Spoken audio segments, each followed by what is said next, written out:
Chapter 846, Grownup uttered by Bexenville. Qiao was at a loss for words, unable to express his thoughts further. He had exerted great effort to assist Ding Jinshan, but it appeared that his fellow villager was resistant to his help. This distressed Qi, as he realized that Ding Jinshan's negative attitude could cause problems once they arrived at the military camp. Qi felt a tinge of embarrassment, unsure of how to handle the situation. In his desperation, he turned to his fifth brother, Shao Yunduan, seeking guidance. Shao Yunduan felt a sense of satisfaction, recognizing that Qi had matured and was no longer a child. However, instead of directly providing him with an answer, Shao Yunduan chose to steer Qi towards finding his own solution. He wanted Qi to think for himself and arrive at a decision independently. After some contemplation, Qi came to a conclusion. The following day, Shao Yunduan spoke, "Once we are both at the military camp, one will take care of Ding Jinshan to the best of my abilities. One will talk to him and assist him as long as I can. However, I won't allow him to become a burden to me. My parents, as well as you, my brothers and sisters, hold greater importance in my life. Ding Jinshan is merely a neighboring villager, and I will inform him of his responsibilities. If he chooses not to listen, then our relationship ends there." Shao Yunduan nodded approvingly, wearing a smile. "You're absolutely right. Do your best, but leave the rest to fate. There will be no reason for you to feel regretful. I have entrusted Manager Qin with the task of writing a letter to young Master Xia, requesting him to lend us some military books. Read them and prepare yourself." Shao Xiaoqi felt a slight pang of surprise. He wasn't particularly fond of reading, but since this idea came from his fifth brother, he knew he had to support it. Reluctantly, he nodded and said, "Fine. I will read the books and seek your guidance if I come across anything one don't understand." Shao Yunduan nodded, his smile growing wider. Although Qi had never been fond of reading, Shao Yunduan believed that he could teach him to read well enough to understand the military books. And that was sufficient for Qi's purpose. As the year drew to a close, Ding Jinshan got married. The Shao family refrained from hosting a grand wedding, but as they contemplated Qi's departure, their initial happiness diminished, and they began to dote on Qi. Qi, however, failed to notice any difference. While he missed his home, the anticipation of his upcoming journey and the possibilities it held motivated him greatly. During their journey, Qi once again successfully hunted a wild boar, this time weighing a whopping 150 kilograms. Dozens of people came together to collect the wild boar. Qi and the other villagers had encountered wild boars before, but none as massive as this one. The wild boar was so large that it formed a small mound in the yard. Word spread, attracting many visitors to the village who came to witness the spectacle. They marveled at the long, sharp fangs and the thick, black mane resembling steel needles, finding them intimidating to behold. Yet it was Qi alone who had managed to bring down this formidable beast. Naturally, the villagers praised his archery skills. Qi is truly remarkable with his arrows. Qi's abilities are astounding. This beast leaves me in awe. No wonder his family is thrilled to have him join the army. He's destined for greatness. You're absolutely right. People began to comprehend the underlying reasons behind Qi's family support for his decision. Ms. Fang sighed, feeling a mix of emotions. She couldn't help but worry. Her child had grown up and formed his own ideas. As his mother, she couldn't simply take control of everything anymore. Chapter 847, Mute uttered by Bexenville. The most amusing aspect was that Ding Jinshan's family, upon witnessing the wild boar and Qi's consistent success in bringing home prey each year, found themselves reinvigorated with motivation. Ding Jinshan approached Qi, inviting him to accompany him on a mountain trip and beseeching him to impart his archery skills. Qi accepted the request. However, after merely 3 days, Ding Jinshan relinquished his pursuit. He lacked experience and struggled to locate any targets. When Qi spotted an animal and instructed him to shoot, Ding Jinshan lacked the strength to draw the bowstring. The substantial wild boar was shared among those who assisted in carrying it, as well as the second and third sections of the family. A generous portion was utilized to prepare a variety of dishes to be shared with the neighbors. Nevertheless, there remained over 100 kilograms of meat. Given the surplus smoked meat and sausages this year, there was no need to produce additional supplies. Instead, they could offer them as gifts during the New Year festivities, either before or after. Ms. Fong suggested to Ms. Su that they deliver the excess meat to her family as a gift. Fortunately, Ms. Su readily agreed. Consequently, the next day, both Ms. Fong and Ms. Su returned to their respective families. Each family received 15 kilograms of wild boar meat, along with a few other items. The quantity was quite substantial. Having developed a strong bond and cooperation, the first section of the family and Nis. Yen decided to present Ms. Yan's family with 10 kilograms of the meat as a gift, as they maintained a good relationship and collaborated on various business ventures. After a brief discussion, Qiao Xian decided to share some of the wild boar meat with manager Qin and Ding Erju from Zhang village. Later, she took a moment to scoop some shrimp from the pond after inspecting the fields at Zhang village. Qiao Xian had no inclination to offer any gifts to the Qiao family. Likewise, Officer Qiao had no desire to receive any.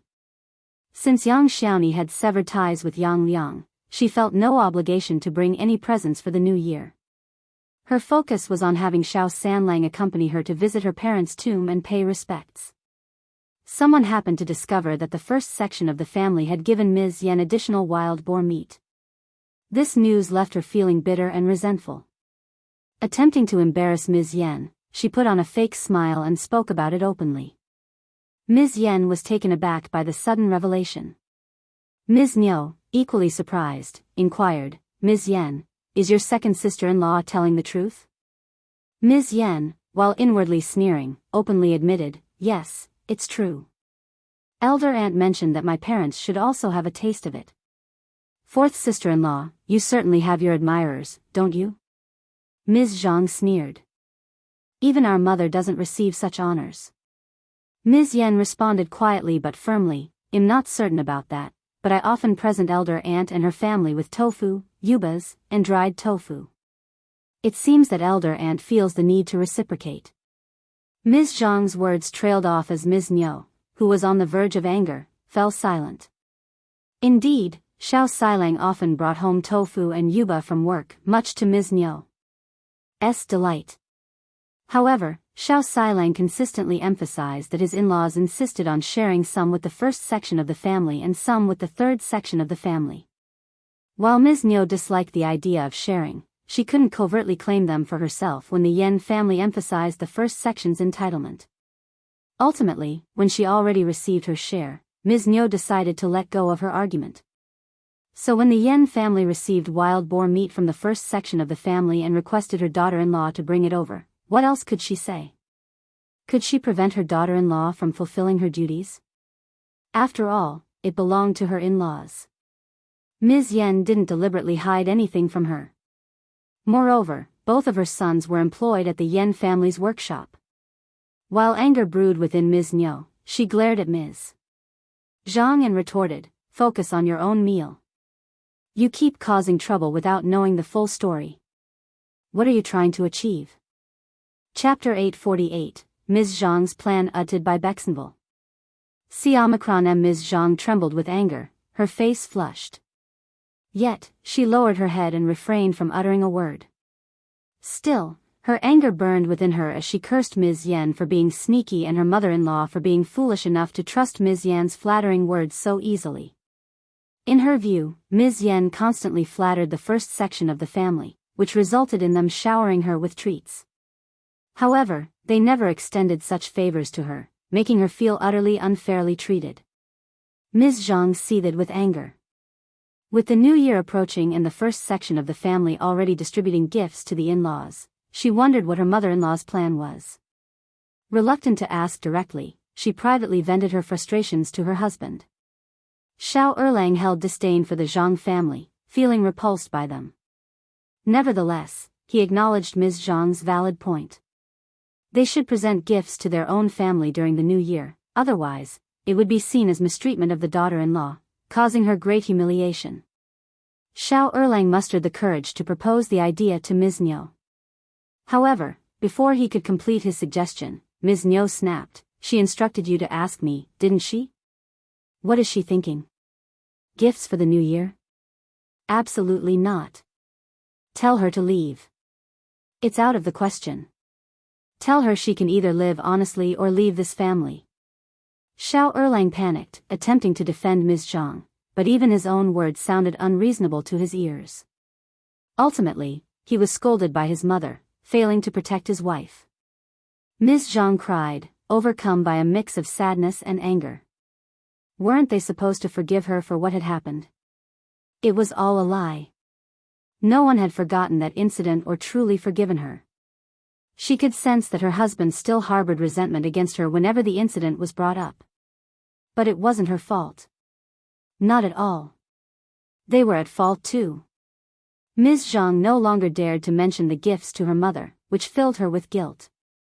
However, Ms. Niu kept her away from anything valuable, and she couldn't even sneak anything out. Out of pity, Shao Erlang managed to give her some extra money. But it was so little, merely 3 qian, barely enough for anything. While Shao Erlang earned a decent income each month, Ms. Niu never shared any money with her. The thought of that irritated Ms. Zhang even more.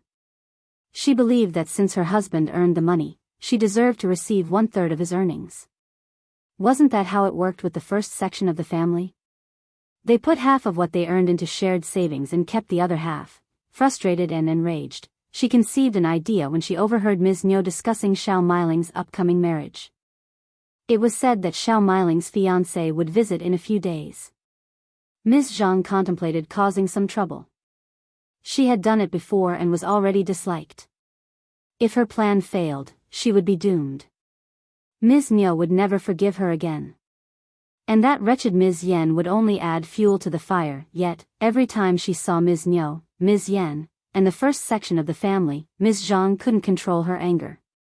Her heart burned with fiery hatred. It was a wretched and miserable feeling. She couldn't sleep, tormented day and night. After contemplating for a while and refining her plan repeatedly, Ms. Zhang finally decided to set her scheme in motion. She found her excuses and explanations prepared, ready to ignite the trouble she had in mind. Chapter 849, Not Deserving uttered by Bexenville. Omicron M. On that day, Ms. Zhang intercepted Shao Miling when she was in a good mood and casually mentioned her fiancé's upcoming visit before the new year. Shao Miling blushed upon hearing Yuzhao Mao's name. Ms. Zhang sneered inwardly but sighed dramatically, "I've heard about the Yu family, such a pity." Shao Miling grew slightly furious, staring at Ms. Zhang. "What do you mean?" Ms. Zhang responded, "It's quite obvious.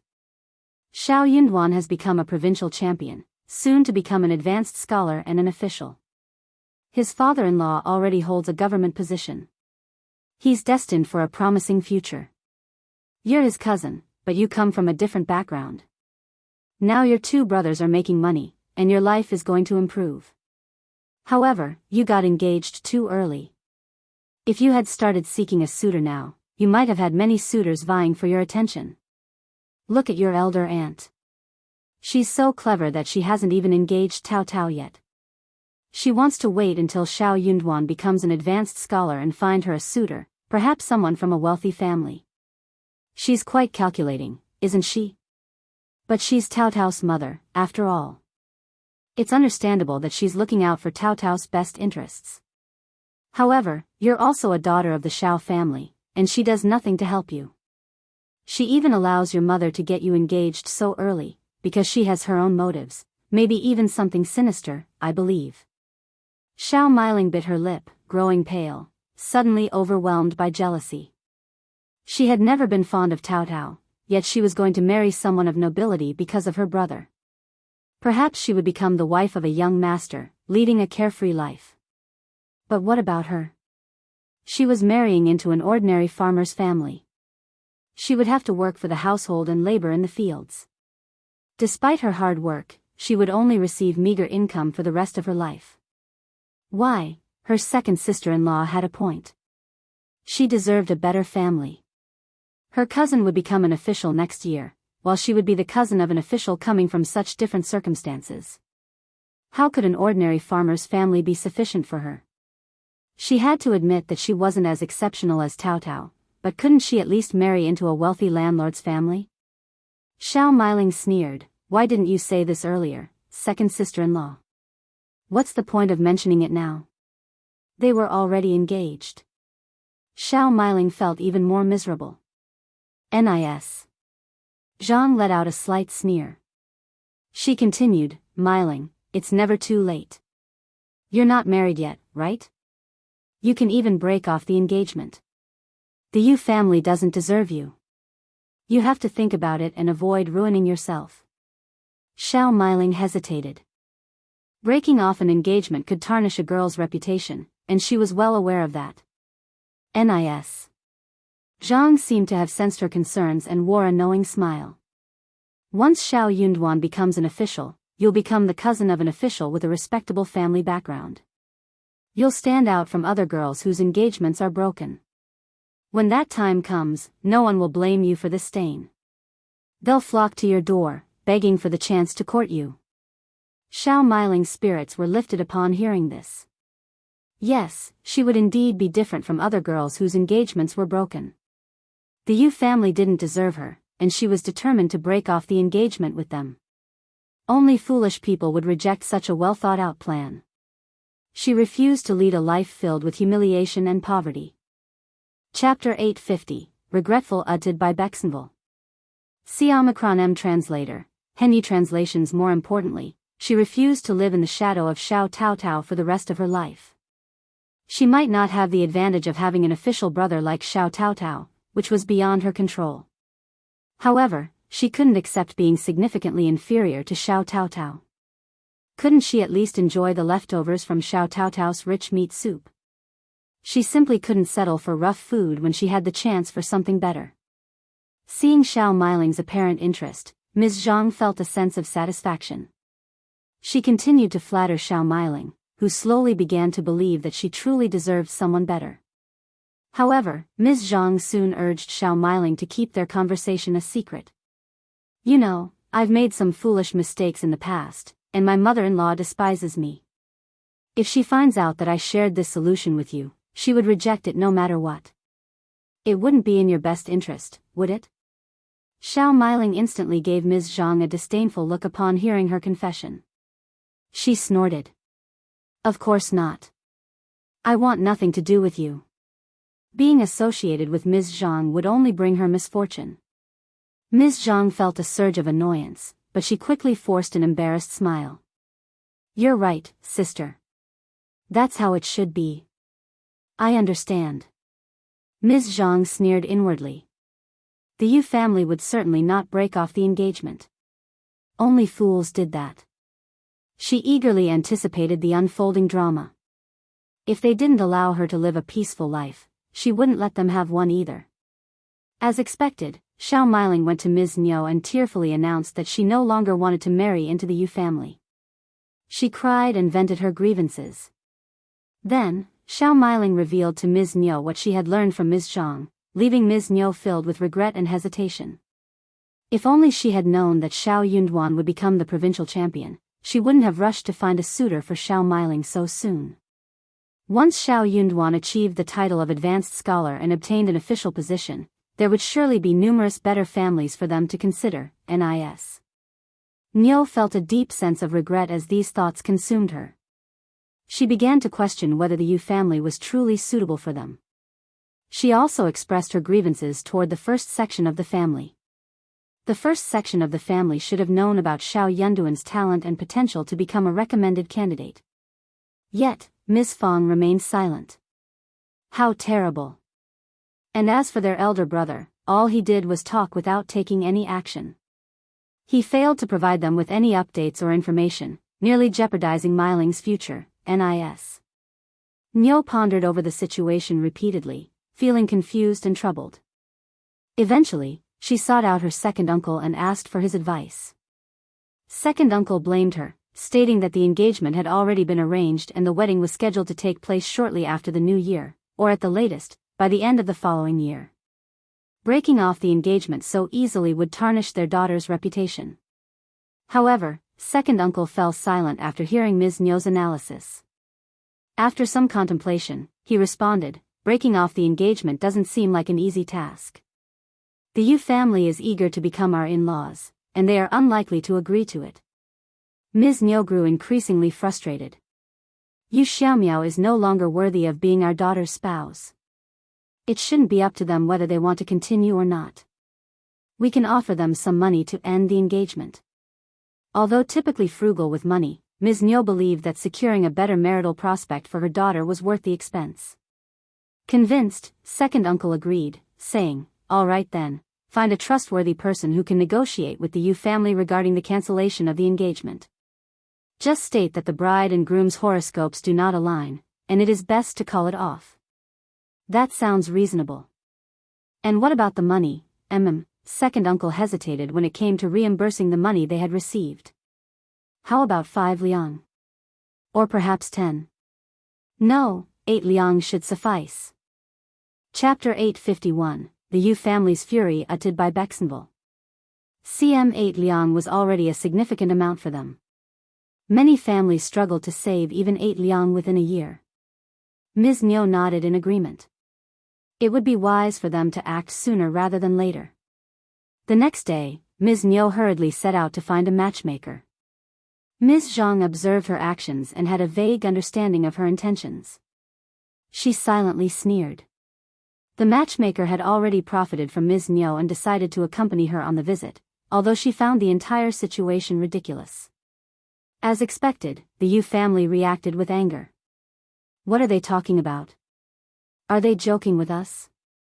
We've exchanged birth dates and everything matches. They simply don't think we're good enough for them. We won't tolerate being bullied like this. There's no way we're breaking off the engagement. Or I can share this story with others and gauge their opinions. Absolutely. It's non-negotiable. The Yu family was delighted to learn that Shao Yunduan had become a provincial champion. Although Shao Meiling was not Shao Yunduan's sister, she was his cousin, after all. If they encountered any difficulties and sought his help, he would never turn them down. Moreover, the martial alliance would greatly benefit their family's reputation. The Yen family also had a prosperous workshop. By establishing a martial connection between the two families, the Yu family might even secure employment at the Yen family's workshop. Earning 1 or 2 liang per month for easy work, what a fantastic opportunity. Additionally, the Shao family had established a school in Shaoding village, and their children could attend classes there without paying tuition fees. These were all advantages of the martial alliance. Only foolish individuals would forfeit such an opportunity. In a surprising turn of events, the Shao family decided to call off the engagement, seemingly due to a sudden lack of confidence. But the Yu family was determined not to let that happen. It was an incredibly humiliating situation.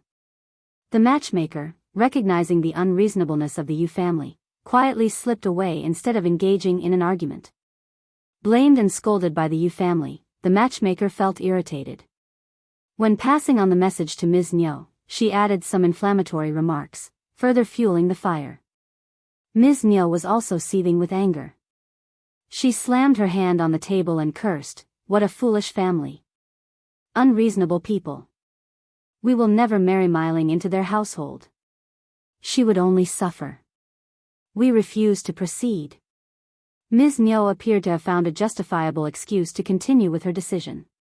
Taking matters into her own hands, she personally went to the Yu family. Ms. Nyo hurled vulgar words at them. Even when she offered to repay them with 10 liang, they engaged in a heated argument that eventually led to a complete dissolution of the engagement. The Yu family was the aggrieved party, but they feared that if Ms. Nyo sought help from the esteemed Shao, they would be powerless to intervene. To gain sympathy and support, they shared their ordeal with others. The Shao family's arrogance knew no bounds. Such bullying was unprecedented in their eyes. After they had already exchanged birth dates, they suddenly decided to call off the engagement. The news of this development quickly spread throughout Shaoding village, reaching every household. Ms. Fong expressed her disbelief, cursing, "What has gotten into these two? How could they act so unethically? They don't seem to care about the reputation of either the Yu family or their own daughter. Qiao Xian let out a sigh, sharing the sentiment. No respectable family would be willing to establish a marital connection with them now, given their reputation for snobbishness. Even if there were wealthy families interested in marrying Shao Meiling, she might end up as a concubine or face bullying after the marriage, considering the circumstances. Chapter 852, Saving People Utted by Bexenville. CM Translator, Henyi translations. Indeed, the intricacies of a marriage are often invisible to those outside of it. Only the couple themselves truly understand what goes on within their relationship. Each person must live their own life, making choices that are best for them. In light of these events, Ms. Fang's concern for Taotao grew. Qiao Xian reassured her with a smile. Don't worry, Mom. We come from different sections of the family. If anyone assumes we are the same, we don't need to consider such a suitor. Trust me, Taotao will surely marry a good man. Ms. Fang found some solace in these words. However, Ms. Niu did not anticipate that the Yu family would spread the news, causing her immense anger. She vented her frustration through vehement curses at home. Shao Meiling was consumed by anger, constantly shedding tears within the confines of her home. Ms. Niu and second uncle sought help from Ms. Fang and elder uncle. Brother, sister-in-law, you must help us. Ms. Niu's tearful plea only fueled Ms. Fang's fury. What right do you have to cry? This is all your own fault. If you didn't want to go through with the marriage, you shouldn't have arranged it in the first place. No one forced you into this. You exchanged birth dates and even set a wedding date. And now you break it off. It's highly unethical. The Yu family is a good family that has been humiliated. Of course, they are upset. Wouldn't you be upset in their position? Elle didn't want to. But it's all your fault. Ms. Niu snapped at Ms. Fang. If you had informed us that Yunduan would achieve such success, we wouldn't have arranged a marriage for Meiling.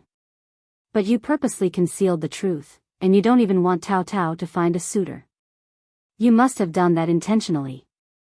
You. Ms. Fang was infuriated by these accusations. Whether Yunduan would become a recommended man was uncertain for everyone. What nonsense are you spouting? It's utterly ridiculous. And I haven't found a suitor for Taotao because I don't think she should get married right now. How is that even relevant? Any more nonsense like this, and I'll slap it right across your face. Ms. Niu's eyes widened, clearly unconvinced, but she chose not to engage in further argument.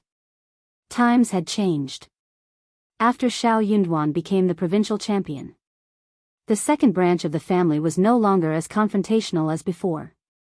They might still be bothersome, but not as forceful. However, second uncle chimed in. Elder sister-in-law, let it go. It's already over. But you must help Meiling, or her life will be ruined. Yes, that's exactly what one mean. The Yu family is nothing but bullies. They're spreading these stories just to tarnish Meiling's reputation. They were never a suitable match anyway. Absolutely true. Seeing the couple agree with each other in a reasonable manner, Ms. Fang was too exhausted to make any further complaints. The room fell into a heavy silence. Even eldest uncle, who had always held his brothers in high regard, was visibly flushed with anger. Clearly, the blame rested with the second branch of the family. Ms. Fang regarded them with disdain. So, your daughter is the only one with a reputation to protect? What about their son? You exchanged birth dates, and the wedding date was about to be finalized. And now, you want to break off the engagement? How can that be considered reasonable? Furthermore, they seem to be expecting Shao Yunduan to come to their defense, as if he held some influence. Ms. Fang retorted, you initiated the engagement, so it's your responsibility. You have to resolve the matter with the Yu family yourselves. We can't be of any assistance. And neither can Yunduan. What do you expect from him? To use his position to bully the weak? He would never engage in such unethical behavior. Chapter 853, Unethical Utted by Bexenville. CM eldest uncle felt a sense of pity for Shao Meiling, unaware that Ms. Zhang had influenced her with the idea. He had intended to interject, but halted upon hearing Ms. Fang's words. It was clear that this couple had come to their doorstep not seeking the help of ordinary people like him and Ms. Fang, but rather aiming for Yunduan's assistance. As he contemplated this, eldest uncle grew increasingly uneasy, realizing that they were trying to manipulate Yunduan into using his limited authority to retaliate against the other family. This deeply troubled him. Such behavior was unquestionably unethical. That's not what we mean. Second uncle and Ms. Nyo didn't dare to admit it. This marriage isn't a good match, and we have every right to call it off. We even offered to pay them back 10 liang, but they still refused to let go. Now the whole situation has become public, and Myling will suffer greatly if she marries into that family. Elder brother, elder sister-in-law, you've seen Myling grow up. You can't just abandon her like this, can you? Ms. Fang sneered. But you are the ones who created this mess. It's utterly unreasonable to expect us to take over and clean it up. Elder uncle carefully pondered the situation before speaking up. Ms. Fang, let's calm ourselves down. There's no use complaining when things have already reached this point. We need to come up with a solution to prevent Myling's life from being ruined. True, elder brother is right. Nis. Nyo and second uncle nodded in agreement. Ms. Fang sneered inwardly, convinced that Myling's life was already in ruins. If only Myling had the capacity to comprehend it, she would have despised her parents for their actions. Ms. Fang chimed in, what if Ms. Qiao and I accompany you to the Yu family and help you reconcile, so that the two families can reunite? No, that wouldn't work. Why not? Myling will be subjected to bullying in such a situation. Then let the Yu family make a promise. Yunduan should be able to help you. We can all live in peace, and if anyone bullies Myling and the news reaches us, we won't forgive them for it. Elder uncle's eyes lit up, and he added, I think it's a good idea. Whenever you have the opportunity, ask Myling how she feels about it. We will seek justice for any girls who are bullied, within our family, of course. If Myling faces any mistreatment, Yunduan can step in. What do you think, brother and sister-in-law? I believe it's a reasonable solution. The Yu family isn't foolish enough to intentionally harm Myling. Ms. Nyo and second uncle exchanged a bewildered glance with each other. This wasn't what they had intended. They had wanted to break off the engagement. However, Ms. Fang had already spoken resolutely, and elder uncle had agreed. Shao Yunduan would likely heed his parents' advice as well. Ms. Nyo and second uncle gritted their teeth in anger, their words failing them. Elder brother and elder sister-in-law are so heartless. They must have deliberately orchestrated this. They don't want a bright future for Myling. This is all your fault. Why did you rush into making a decision about Myling's engagement? Damn you. Myling is no longer a child. She's old enough to have suitors. I had no idea that Yunduan would become a provincial champion or hold an official position. If I had known, one would have called off the engagement. It's all because of elder sister-in-law concealing everything from us. Chapter 854, Braver uttered by Bexenville. CM Ms. Nyo and second uncle sighed repeatedly, feeling distressed and helpless. Shao Myling, on the other hand, was seething with anger and disappointment upon hearing the outcome. She cried incessantly and threw tantrums, declaring that she would rather die than marry into the Yu family. She couldn't bear to see Shao Taotao living a better life than her. Nis. Nyo and second uncle were somewhat swayed by their daughter's intense reaction. Their already negative opinion of the marriage worsened as they witnessed her emotional turmoil. But if the first section of the family refused to offer any assistance, what options did they have? The couple frowned, constantly mulling over the dire situation. Meanwhile, Ms.Zhang couldn't help but sneer inwardly, reveling in the chaos that had befallen the family, thanks to her cunning manipulation. Feeling a surge of arrogance, she concluded that her mother-in-law's family was utterly foolish, oblivious to being deceived. Encouraged by her perceived superiority, Ms. Zhang grew bolder and conceived another idea. The Yu family doesn't want to break off the engagement because they see our family as promising, hoping to gain benefits from us. But you are fifth cousin's cousin, and Taotao is his real sister. If he could marry Taotao, I believe the Yu family would gladly accept. What are you implying? Do you think I'm inferior to Taotao? Shao Meiling snapped. Ms.Zhang said, absolutely not. You've misunderstood me. One believe you are far superior to Taotao. What I meant was that the Yu family would see marrying Taotao as a more advantageous arrangement for them, as they could benefit more from it. Shao Meiling snorted, clearly displeased with the situation. However, she reluctantly admitted that Ms. Zhang's assessment had some truth to it. But don't mock us any further. Elder Aunt would never allow Taotao to marry into the Yu family. They aren't that kind-hearted. They would never allow Taotao to replace her as the bride. She had never even entertained the thought. A sinister smile crept across Ms. Zhang's face as she sneered, but what if that man from the Yu family forces something upon Taotao, and Taotao has no choice but to marry him? Shao Meiling was taken aback, her eyes widening with curiosity. Tell me more. Ms. Zhang spoke in a mysterious tone. Yu Xiaomiao is coming here to bring us gifts, right? Let's gather the first section of the family and the third section of the family for a dinner. And when they have some drinks, Shao Meiling was surprised, a newfound understanding dawning upon her. I see. Enlighten me further. That seemed like a viable solution. Since the first section of the family had refused to help them and had effectively ruined her life, Shao Meiling felt no remorse towards them. She warned Ms. Zhang, never speak a word about this to anyone, ever. Shao Meiling understood that it was not an honorable plan to be proud of, and it should remain a secret. Ms. Zhang agreed, knowing that discretion was crucial. Shao Meiling approached Ms. Niu with a sense of satisfaction, her confidence bolstered.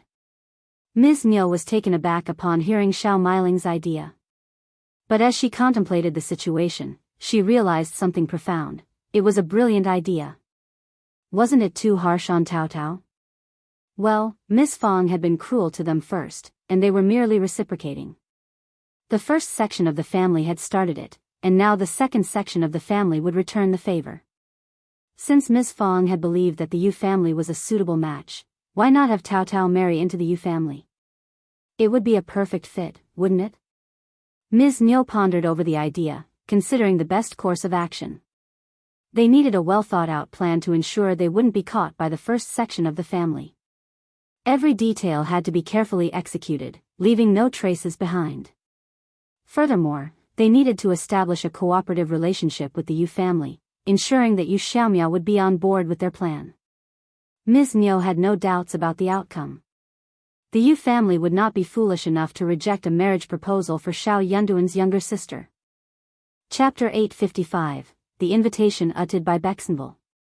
The first section of the family had expected the second section of the family to continue making a fuss about the situation, but to their surprise, it abruptly stopped.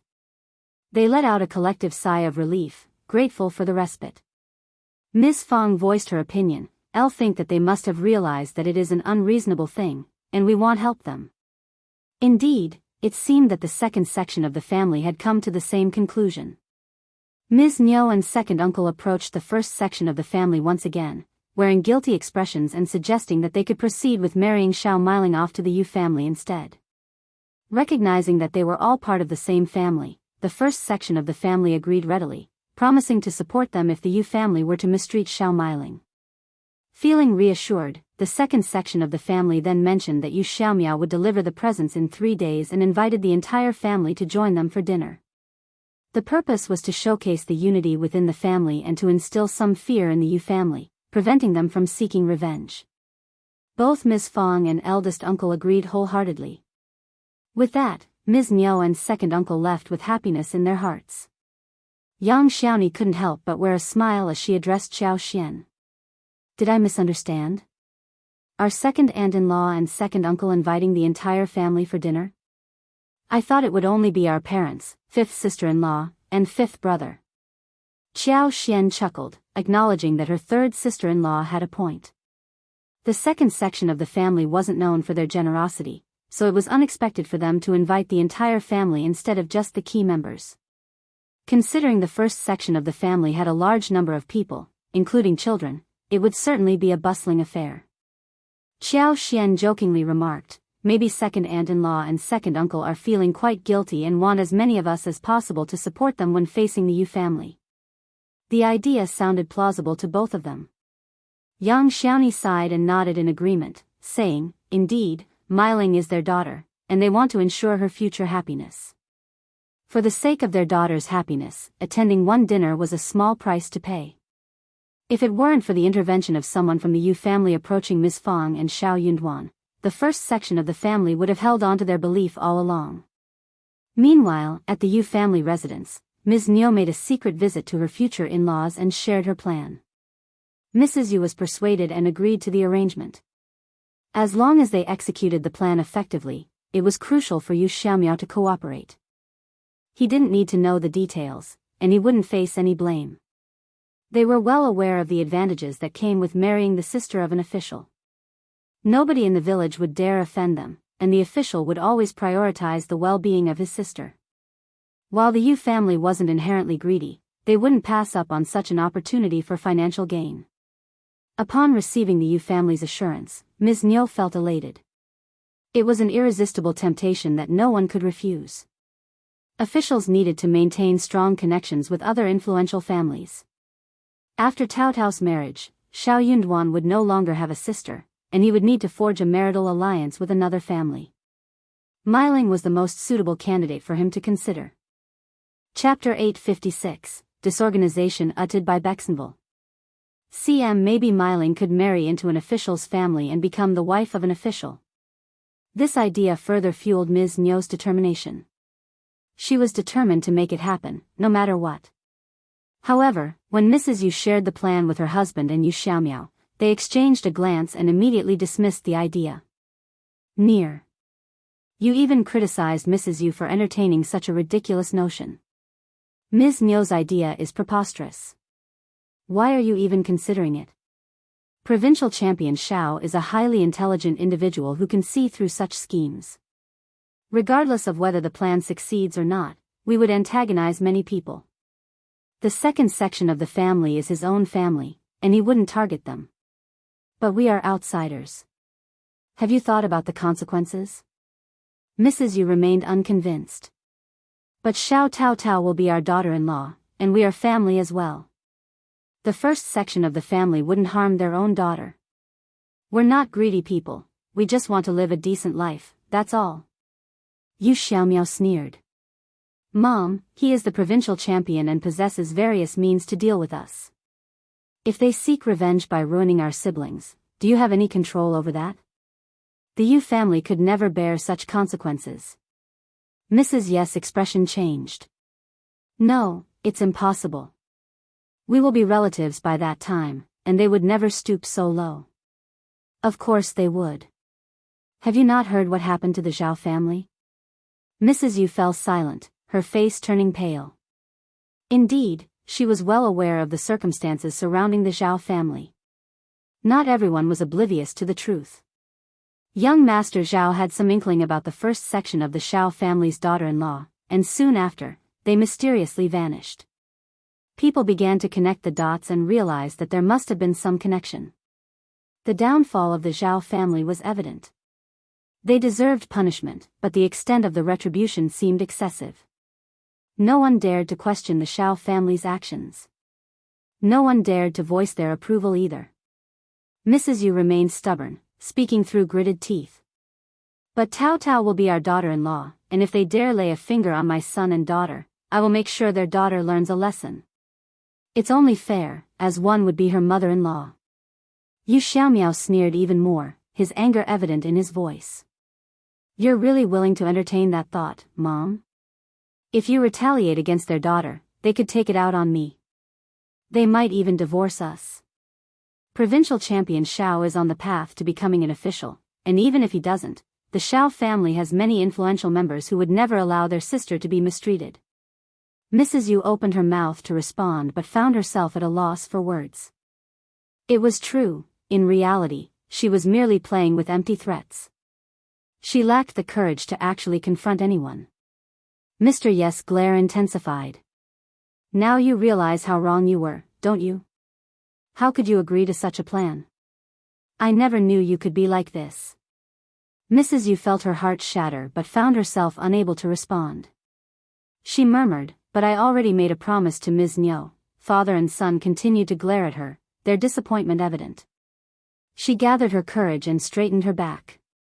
Why are you glaring at me like that?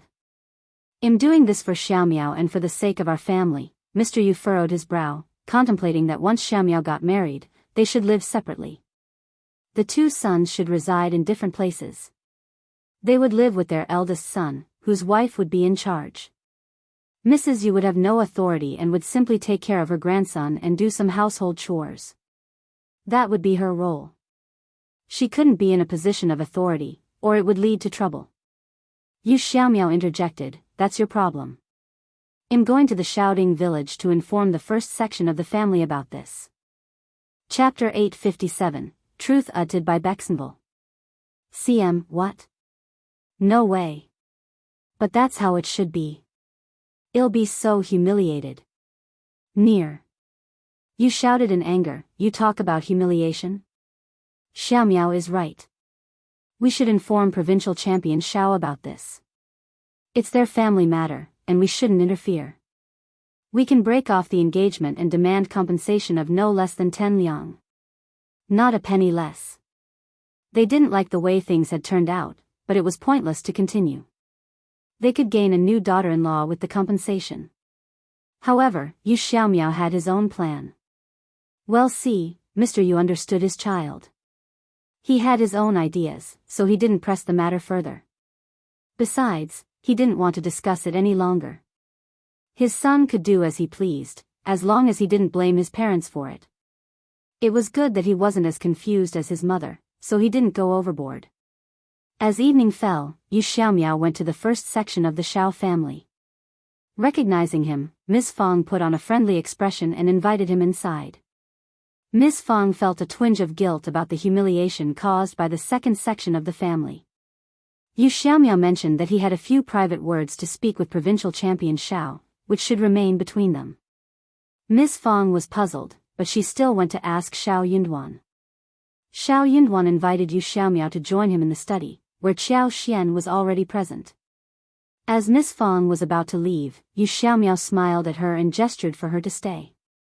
It was an awkward and embarrassing situation, and Yu Xiaomiao stumbled over the story. Miss Fang's anger flared up as she snapped, how dare she? Ah! How dare she? She intends to frame Taotao. She's insane. I'll make sure she pays for this. Qiao Xian intervened, Mom, don't get worked up. She won't succeed. She should be the one feeling angry, not us. I knew it. How could she suddenly be so generous and invite us all to dinner? She wants to carry out her plan when there are many people present. Qiao Xian began to piece it all together. It had been confusing for them as well. No wonder they say that when rules are broken, something is amiss. Yu Xiaomiao soon finished explaining the story. I apologize for my mother's confusion. My father and I didn't think it was a good idea at all. That's why we decided to inform you about this. Perhaps it's better this way. I'm sorry. Miss Fang's gratitude towards Yu Xiaomiao grew. She said, we A_re indebted to you. If not for your revelation, we would have been framed. I apologize and thank you. That's what we should do. All right then. I should be on my way. As it was getting late, Miss Fang and Shao Yunduan escorted Yu Xiaomiao out. Upon returning to the study, Miss Fang was seething with anger, wishing she could confront Ms. Nyo right away. Yunduan, Qiao Xian, what do you think? Qiao Xian and Shao Yunduan exchanged glances, and after a moment, Shao Yunduan spoke up, we have only heard Yu Xiaomiao's account, and we cannot be certain of the truth. Miss Fang was taken aback, her brows furrowing. I don't believe he is lying. It's just like something your second aunt-in-law would do. Yu Xiaomiao's story brought back so many memories for her. Qiao Xian explained with a smile, Mom, my husband means that regardless of our intentions, we shouldn't blindly trust the words of one person.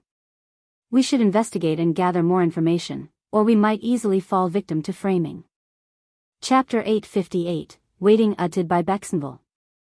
Ms. Fong comprehended the message. I'll understand. You're advising me not to act impulsively. She knew Ms. Nyo's character, but what if someone else was involved? If she blindly believed that person and acted rashly, she could have made a grave mistake. Things were different now. She may have made mistakes in the past, but what if her son was implicated this time? Qiao Xian smiled. Mom, you're so perceptive. It's just a gentle reminder. Ms. Fong sighed, a smile forming on her face. Then remind me as much as you can. I'll keep them all in mind. Shao Yunduan glanced at Qiao Xian with a tender expression. Having a wife who understood him and stood by his side brought him a happiness he couldn't find elsewhere. After a moment, Ms. Fong clenched her teeth. But I believe this is exactly what your second aunt-in-law would do. Let's catch her in the act, suggested Shao Yunduan. Confronting her now wouldn't yield any admission. We have no evidence. She would likely accuse Yu Xiaomiao of harboring resentment over the broken engagement and attempting to frame her. It would only complicate matters further. Ms. Fong felt a wave of enlightenment. That's absolutely true. Ms. Nyo's actions were indeed predictable. All right, then let's catch her in the act. Should we inform Taotao about this so she can be prepared? Shao Yunduan and Qiao Xian exchanged a glance, and Shao Yunduan nodded. Yes, we should let her know. We'll discuss the plan further tomorrow. But let's keep this information from Dad for now. Shao Yunduan couldn't rely on his father, who often seemed oblivious to such matters. Ms. Fong chuckled. Of course not. He would never believe us. Head go console the second section of the family, fearing they might be wrongly accused. Haha. Qiao Xian and Shao Yunduan exchanged a bemused look as Ms. Fong left the room.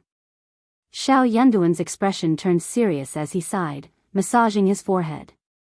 Things would have been much simpler if he hadn't decided to pursue a career as an official. He now had to consider numerous factors, and it was hard to determine if his family might become the target of some conspiracy. Thankfully, his mother possessed a clear mind. Qiao Xian sighed. Yu Xiaomiao seems like a level-headed person. Shao Meiling is fortunate to marry him, and it's surprising that the second aunt-in-law refuses to believe it. Shao Yunduan smiled. I'm not sure what makes her so confident. Qiao Xian pondered for a moment and smiled as he asked, Yu Xiaomiao is quite intriguing. I believe he still wants to marry Meiling. What do you think? Shao Yunduan nodded, a grin forming on his face. It would be ideal if he marries Shao Meiling. He seems capable of keeping her in check. As cousins from the second and first sections of the family, Shao Meiling was known for her strong-willed and outspoken nature. Once she was married, it would be challenging to rein her in. If someone were to try and manipulate her, she might even become a force to be reckoned with. If her husband possessed the ability to manage her and handle situations wisely, it would make things much smoother. Otherwise, they could face considerable trouble in the future. When that time came, it might not be possible for the first section of the family to remain uninvolved. Shao Yunduan was delighted to assist Shao Meiling in marrying into the Yu family, rather than allowing her to choose an uncertain partner. The second aunt-in-law opposed this potential son-in-law, hoping that Taotao would take over instead. However, Shao Yunduan had no intention of allowing that to happen. He wanted to show her the consequences of her actions, to make her understand the meaning of reaping what you sow. They engaged in a lengthy discussion about the plan before finally retiring for the night. Chapter 859, Waiting Uttered by Bexenville. The anticipated day arrived when Yu Xiaomiao came to present the gift. To ensure the success of their plan, the second section of the family spared no expense. They had 2 plump chickens slaughtered, braised 2 fish, and procured a variety of meat. They even had Shao Silang bring tofu, yubas, and dried tofu from the Yen family the day before. Ms. Yen, unaware of the scheme, interpreted her mother-in-law's generous gesture of inviting the first and third sections of the family for dinner as a sign that they had reconsidered and accepted the marriage. Thus, she actively offered her assistance. Only Ms. Zhang's eyes gleamed with excitement, as if her heart was leaping with anticipation. She couldn't wait to witness the spectacle unfold. Yu Xiaomiao arrived at 10 in the morning, and Ms. Niu, along with second uncle, who still believed he was on their side, greeted him joyfully. Second uncle pulled him aside, speaking in a hushed and smiling voice. You need to pretend to be drunk, but not actually drunk. I'll have the brothers guide you to the wing room. Once the girl is there, you know what to do. Just remember not to go overboard. It was all part of the show, not a genuine move. Taotao would be defenseless if she ended up in the same room as Yu Xiaomiao. Second uncle certainly didn't want Yu Xiaomiao to make any real advances towards Taotao under his roof. It wouldn't bode well for his reputation. Yu Xiaomiao chuckled inwardly, then turned to his future father-in-law, nodding earnestly. But he couldn't help but wonder who would be accompanying him in the room. Ms. Niu instructed her 2 daughters-in-law to prepare 2 tables filled with delicious food and gathered the entire family together. Yang Xiaoni openly praised Ms. Niu for her generosity, which made Ms. Niu feel uneasy. Generous? She was coerced into this. She had no desire to do any of it. Shao Lulang was absent. Third uncle claimed he was too busy studying and couldn't join for lunch. NIS. Niu and second uncle had invited so many people with the intention of creating chaos, making it easier to execute their plan. They also wanted witnesses to avoid any potential denials. Shao Lulang's absence didn't concern them. Eldest uncle expressed great concern for Shao Lulang, saying emotionally, Lulang is working so hard now. Please take care of him and make sure he doesn't overexert himself. Ms. Ma sighed, feeling worried. She refrained from boasting about her son as she had done before. Third uncle beamed with pride. Lulang must have thought it through. I'm confident he'll make it next year. He's ambitious and he promises us a future filled with happiness as he pursues his path to becoming an official. The table was set with various dishes, and Shao Xiaoji, Taotao, and Ms. Zhang enjoyed their meal in the kitchen with Shao Miling, while the rest of the family gathered around the table in the hall. The table was filled with an abundance of dishes, and 2 jars of wine were prepared. Second uncle opened the wine and invited everyone to join in the drinking. Miss Fang discreetly glanced at Ms. Niu, who was far from stingy when it came to pouring the wine.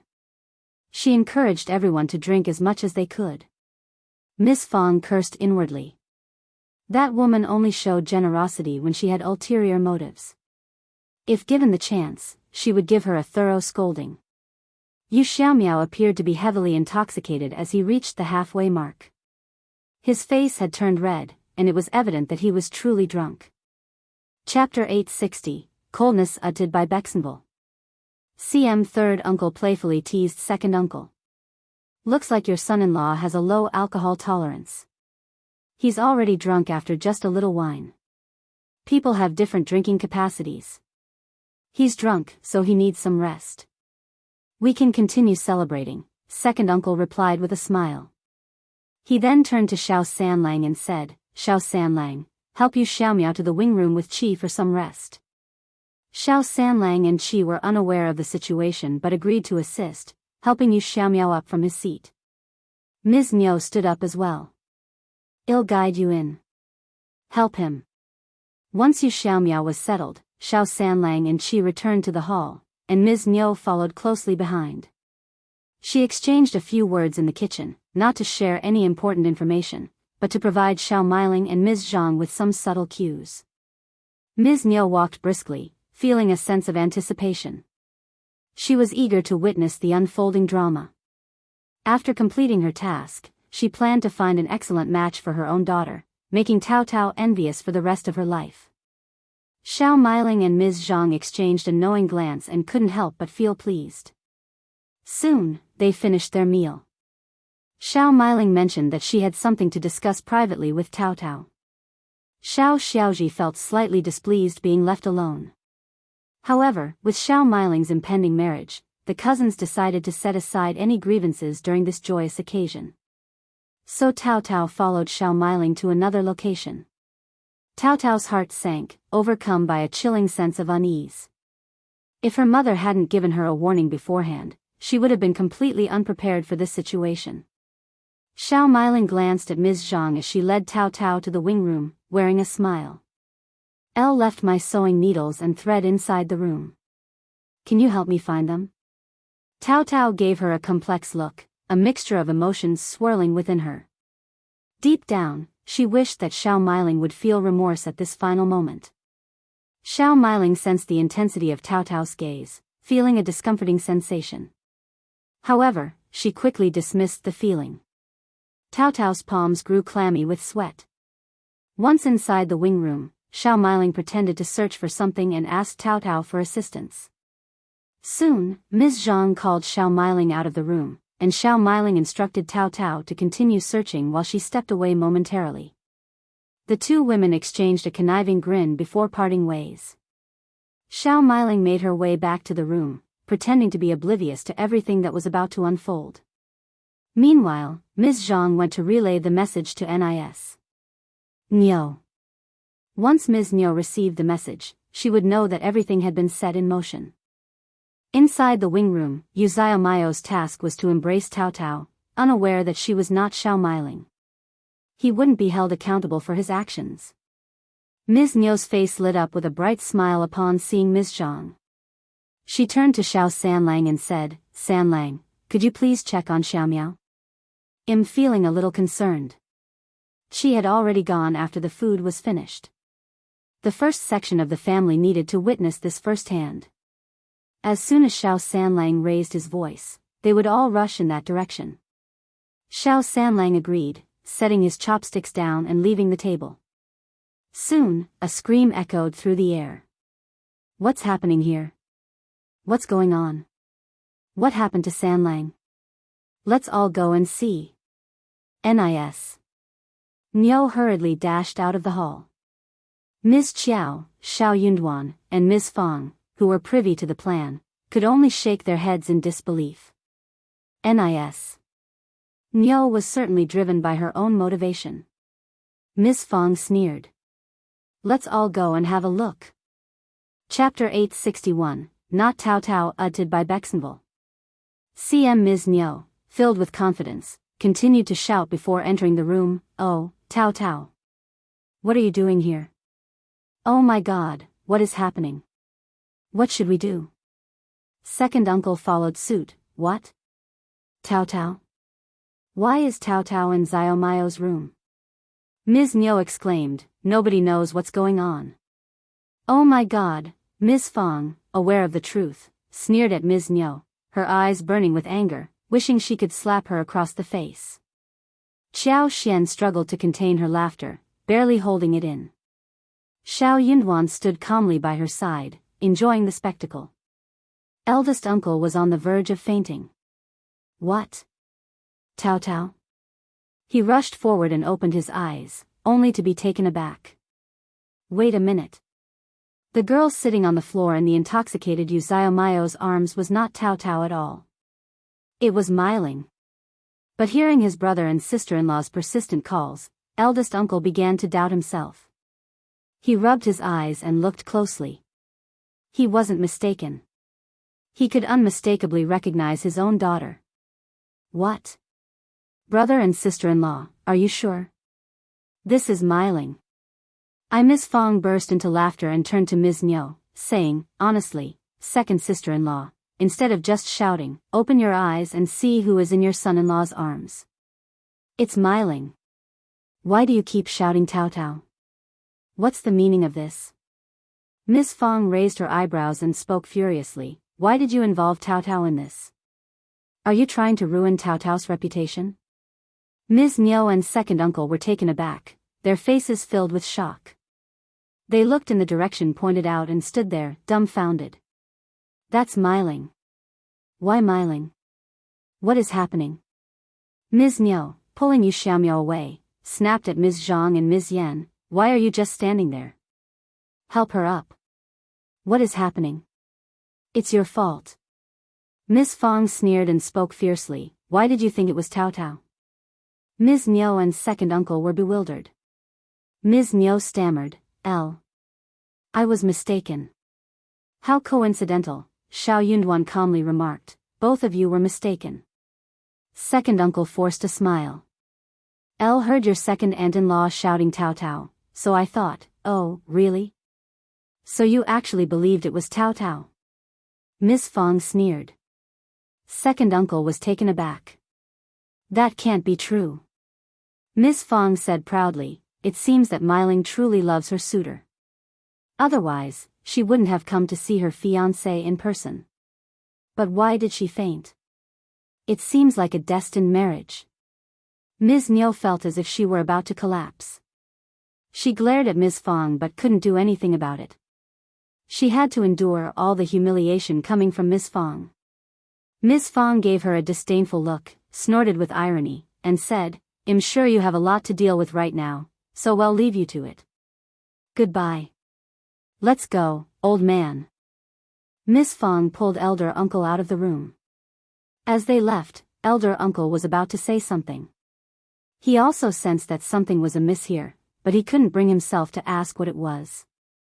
Chapter 862, Problem Uttered by Bexenville. CM Miss Fong and elder uncle departed, followed by Qiao Xian and Shao Yunduan, who exchanged a knowing glance before leaving as well. Once they were gone, Ms. Niu snapped at Ms. Yen, go and join the first section of the family. Erlang and Silang, both of you, leave us. Ms. Yen was taken aback by her mother-in-law's anger but understood that it was best to comply. She nodded and left the room. Mom, Shao Erlang and Shao Silang hesitated, reluctant to leave. They were displeased with Yu Xiaomao's behavior and were curious about why Myling was present and had fainted. It all seemed highly peculiar, and they wanted answers. However, second uncle grew impatient. Just get out of here. Stop murmuring. The two brothers were startled but decided it was best to leave. They remained silent and exited the room, knowing that their parents would uncover the truth eventually. Their presence would be of little use at the moment. Once the unrelated individuals had departed, Ms. Niu and second uncle turned to Yu Xiaomiao, their faces filled with anger. What are you doing here? What happened? What did you just do? Why is Myling here? Where is Taotao? She was supposed to be here, Ms. Niu exclaimed, frustration evident in her voice. Yu Xiaomiao had sobered up and spoke in a more composed manner. How was I supposed to know? You instructed me to pretend to be drunk, and you would take care of the rest. You assured me that Taotao would be brought here so that one would be found in the same room with her, forcing her into marriage with me. But instead, it was Myling who ended up here. I'm just as confused as you are. Stop arguing. Second uncle interjected, raising his voice. You were only pretending to be drunk. Myling couldn't have arrived here on her own. That's right, you were just pretending. Ms. Niu added. Yu Xiaomiao shouted in frustration, no, I wasn't. I may not have been truly drunk, but my head was spinning. Someone opened the door, and I didn't open my eyes immediately. When I finally did, I saw Myling on the floor. It startled me, so I got off the bed to check on her. Then Shao Sanlang arrived, followed by all of you. The room was filled with tension as they tried to make sense of the situation and understand how Myling had ended up in that room instead of Taotao. Second uncle and Ms. Niu were filled with a mixture of anger and regret, unable to find the right words to express their emotions. Realizing that Myling was awake, Yu Xiaomiao sneered inwardly but decided to suggest, perhaps we can ask Myling herself what happened. Shao Myling was lying in the bed where Yu Xiaomiao had been pretending to sleep. Given their engagement, it was not inappropriate for them to be in the same room. Ms. Niu glared at Yu Xiaomiao and shook Shao Myling to wake her up. Shao Myling slowly opened her eyes, looking confused. What happened to me? Where am I? Mom, where is Taotao? What happened to her? I bet she's crying, isn't she?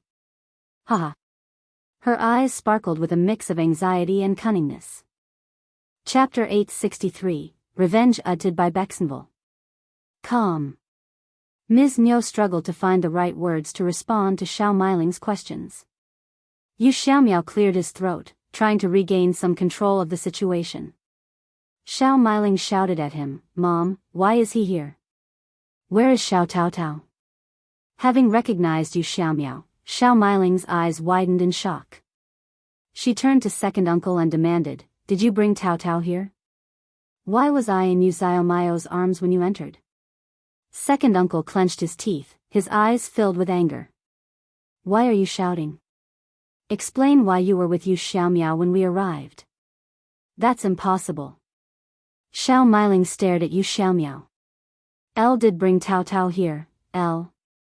Her voice gradually trailed off, and panic set in. She tightly gripped Ms. Nyo's sleeves. "Elle intended to return to the kitchen but someone struck me on the head." "Yes. I was knocked unconscious. And now I'm here." "Mom, what's happening? Can you explain?" "What? You were knocked unconscious? Who could have done it?" Second uncle and Ms. Nyo exchanged panicked glances, their shock evident. The three of them engaged in a lengthy discussion, attempting to piece together the sequence of events. However, the most perplexing question remained: who had knocked out Shao Miling and brought her to this room? It must have been someone from the first section of the family. No one else would do such a thing to us. How terrible, how dreadful. "Dad, Mom, I refuse to marry into the Yu family. I don't want to. It was supposed to be Taotao, not me." "Enough. Shut up. We can't let this go. We must confront the first section of the family and demand answers." Suddenly, the door was forcefully kicked open, and Ms. Fong barged in, heading straight for Ms. Nyo. Before Ms. Nyo could react, Ms. Fong grabbed her hair and pulled it violently. Ms. Fong screamed as she struck Ms. Nyo. "You wicked woman. How dare you try to frame Taotao? How dare you? No wonder you suddenly changed your mind about breaking off the engagement. You wanted my Taotao to your daughter's place. You wicked witch." Ms. Fong continued to scream in anger, delivering blow after blow to Ms. Nyo, who cried out in pain. Shao Miling stood frozen, trembling in fear. She was too terrified to even cry. "Stop it, elder sister-in-law. Stop." Second uncle pleaded desperately, wanting to intervene but hesitating. He had lost much of his confidence after everything was exposed. "Elder brother, tell elder sister-in-law to stop," he urged, looking at elder uncle.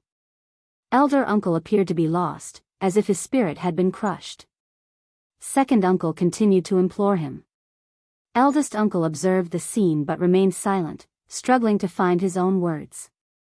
Eldest uncle realized that he couldn't order Ms. Fong to stop her actions. Ms. Fong didn't actually remove them from the vicinity but concealed them nearby.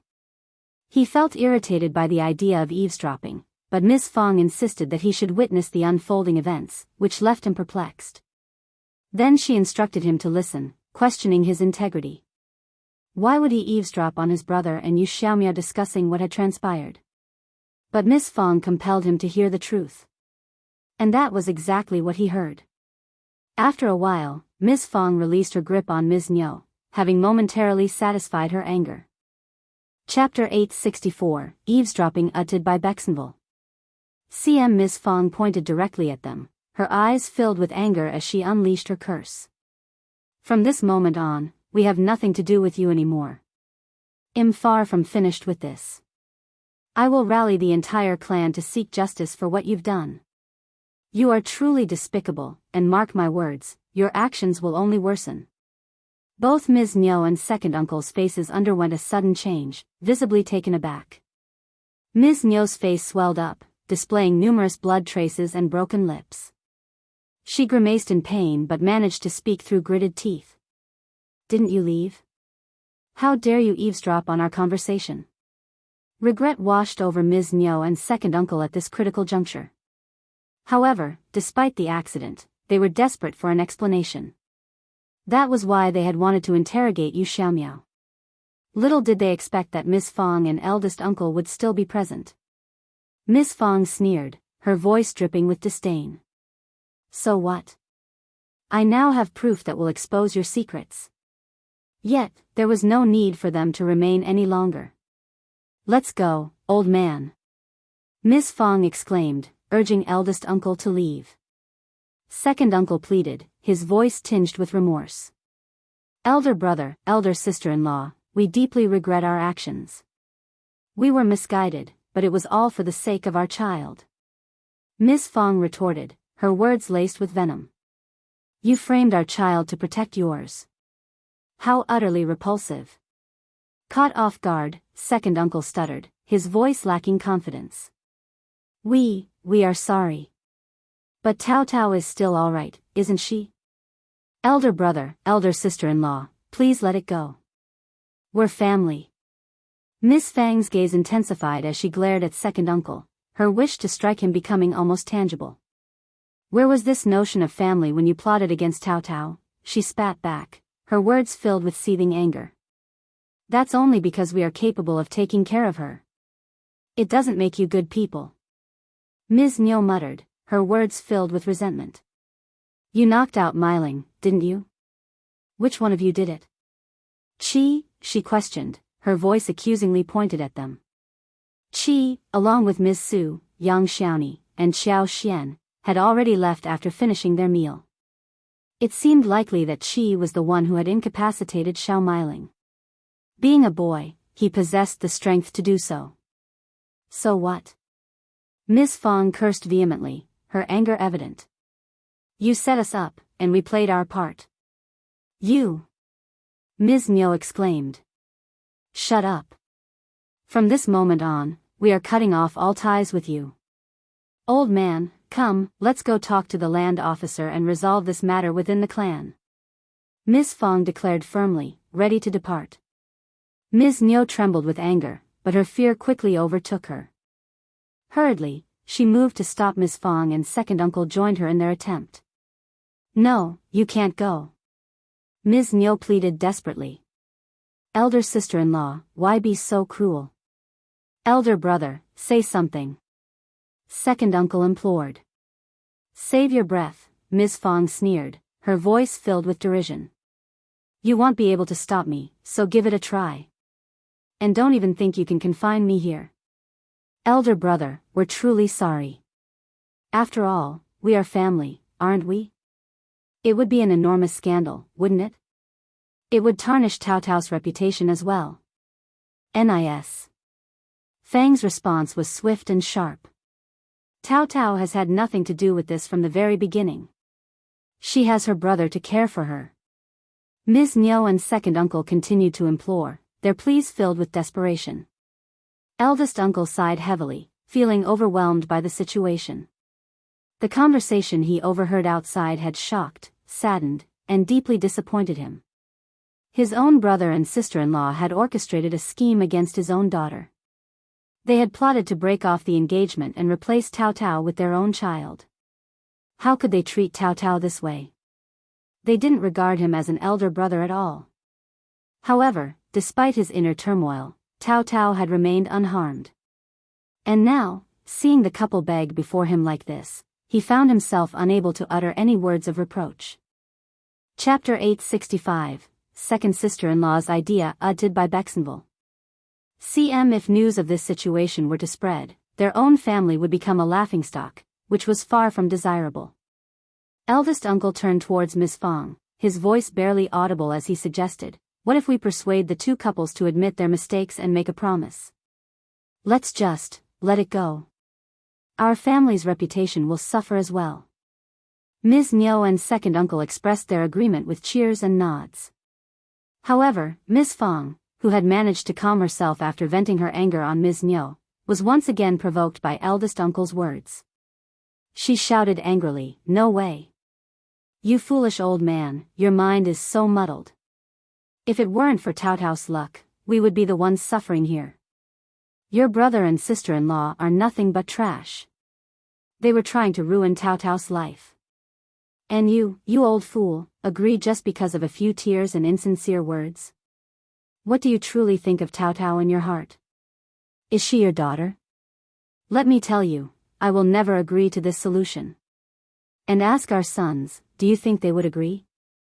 Taotao has done nothing wrong, and neither have we. What does a mere name matter? There's no way we will ever agree to it." Miss Fong had no intention of making peace, and she even berated eldest uncle, leaving him dumbfounded. Second uncle and Ms. Niu were equally stunned. As Miss Fang rushed out, the two of them stood frozen, not daring to stop her in any way. Shao Meiling suddenly jolted awake. If this matter were to be brought before the clan, the first section of the family would undoubtedly side with their own family, causing them to lose everything. She shouted, desperation evident in her voice. It was second sister-in-law's idea, it was all her doing. It has nothing to do with my parents. Elder aunt, if you want to blame someone, blame second sister-in-law. It was her idea. Everyone was taken aback, their expressions filled with shock. Second uncle and Ms. Niu shared in the same astonishment. Miss Fang also came to a halt, turning to face Shao Meiling with a cold gaze. Shao Meiling recoiled, her voice trembling as she confessed, I never intended to break off the engagement, but one day, second sister-in-law approached me. In that moment, Shao Meiling forgot about the promise she had made to Ms.Zhang. She didn't even recall the agreement they had reached. Being a selfish woman who harbored dislike for Ms.Zhang, Shao Meiling felt no remorse for betraying her. Thus, she divulged every detail without hesitation. Everyone present. Ms. Niu nearly screamed in fury, that wretched woman. I knew it. She always wears a sinister expression and is full of wicked tricks. I want to beat her to death. Miss Fang sneered, her tone dripping with disdain. Ms. Zhang may have planted the seed, but you willingly accepted her idea, didn't you? If you hadn't even entertained the thought, Ms. Zhang's suggestion would have had no effect on you. Shao Meiling covered her face, sobbing uncontrollably. I just wanted to marry someone better. Miss Fang's voice turned icy as she responded, your mother had found you a suitable match. You aren't deserving of anyone better. Let me make it clear, if you ever try to benefit from Yunduan's troubles, I will tear you apart. Shao Meiling trembled in fear, not daring to utter a single word. It wouldn't be long before Ms. Zhang arrived, escorted by others. Yu Xiaomiao felt a sense of speechlessness in the midst of it all. There was no need for him to play along anymore. With a polite wave, he bid them farewell and left. Chapter 866, Ms. Zhang's Embarrassment uttered by Bexenville. CM Ms. Niu and second uncle felt a deep sense of embarrassment. They had allowed their prospective son-in-law to witness this chaotic situation, and it exposed their lack of self-esteem. They couldn't find any words to undo what had already transpired. Second uncle composed himself, mustered a few kind words, and escorted Yu Xiaomiao out. Soon, members from both the first and second sections of the family gathered in the hall. Ms. Niu directed her anger towards Ms. Zhang, using her as an outlet for her frustration. She raised her hand and delivered a harsh slap across Ms. Zhang's face, causing her to stagger and fall. You wretched woman. I never should have kept you around. How despicable you are. Tears streamed down Ms. Zhang's face as she covered her injured cheek. Shao Erlang was taken aback by the scene and rushed forward to help Ms. Zhang, but he was abruptly stopped by Ms. Niu's stern command. Stop. Don't touch her. Mom. What did she do? What are you doing? And what about you? Shao Erlang questioned, bewildered by the situation. Ms. Niu felt pain coursing through her body, both physically and emotionally. It was only because of Ms. Zhang's actions that she found herself in this situation. Ask her yourself. You wicked woman. You're a troublemaker. Shao Erlang was still grappling with confusion. Mom, perhaps there's been a misunderstanding? Miss Fang let out a disdainful snort before slowly recounting the entire story. Only Shao Yunduan, Qiao Xian, Qi, and Taotao were aware of it prior to this revelation. The rest of the family members were shocked by the revelation. They all cast scornful glances at Ms. Zhang. If the story was true, Ms. Zhang's actions were incredibly malicious. Ms. Yen felt a chill run down her spine. If Ms. Zhang were to remain in the family, she would insist on living separately, no matter what. She refused to share a roof with such a woman. For fear that she might be harmed in her sleep. Shao Erlang was taken aback, his eyes widening as if he had been struck by a heavy blow. Turning pale, he staggered backward a few steps. No, Erlang, no. You have to believe me. I never said those things. I never instigated Miling. She's lying. Ms.Zhang cursed inwardly at Shao Miling, Ms. Niu, and second uncle. They were all utterly useless. They had failed at such a simple task.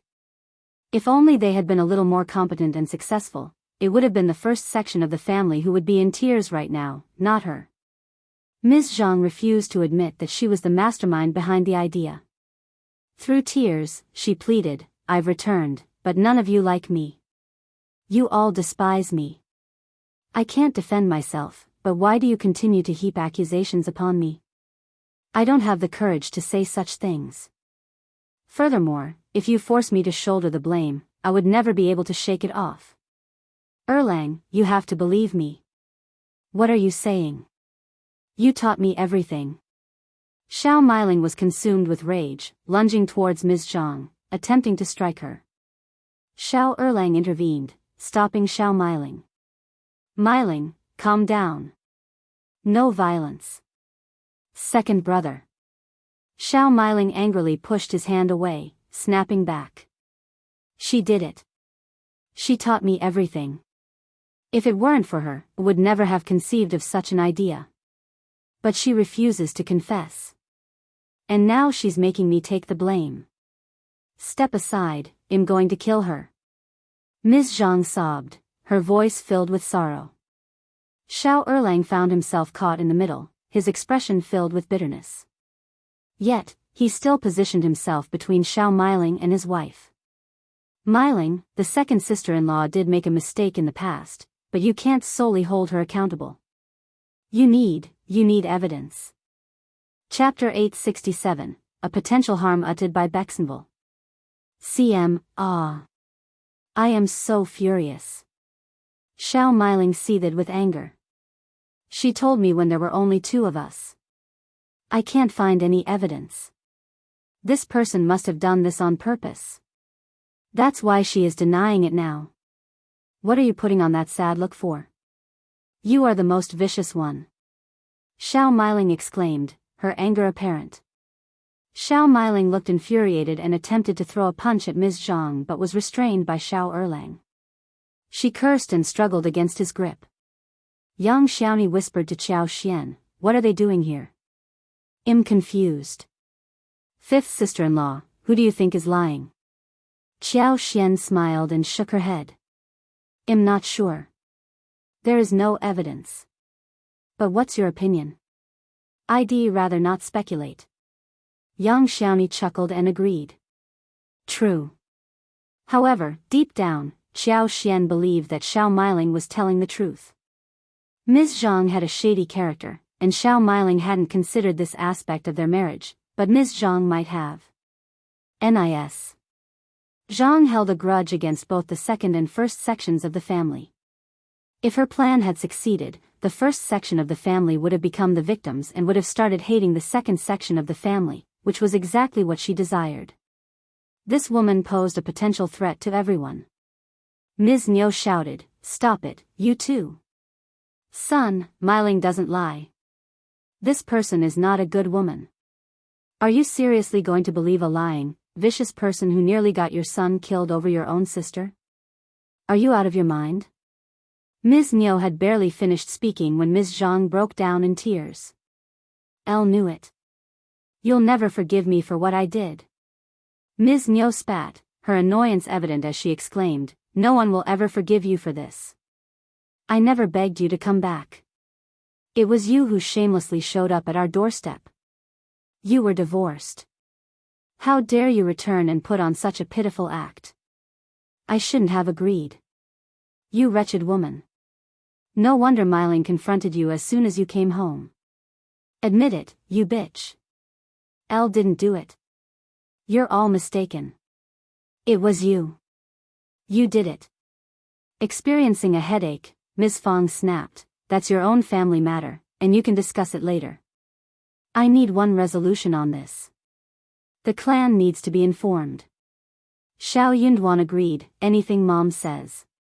Shao Sanlang angrily chimed in, exactly. We can't just let it go like this. Taotao is a kind girl who was almost harmed because of you. Eldest uncle fell silent as he tried to speak. He did have a few things to say, but he knew that none of his words would make a difference. He suddenly felt a pang of sadness. None of his sons understood him at all.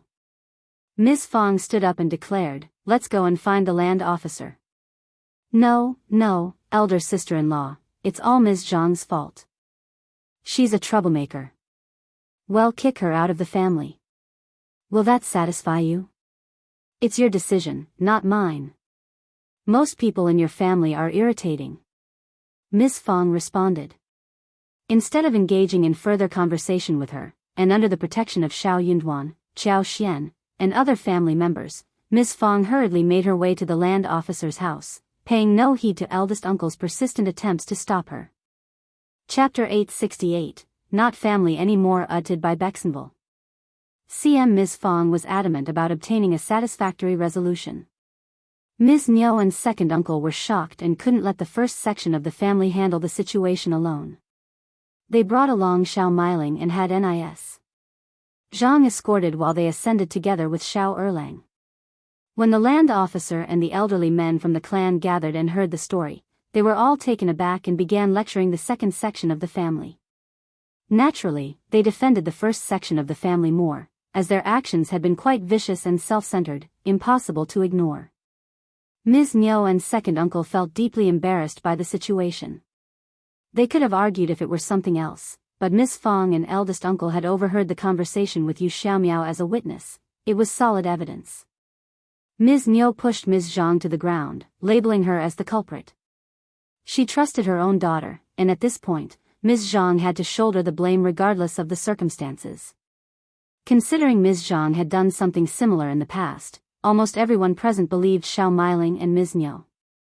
Ms. Niu continued to shout that they would divorce Ms. Zhang once again.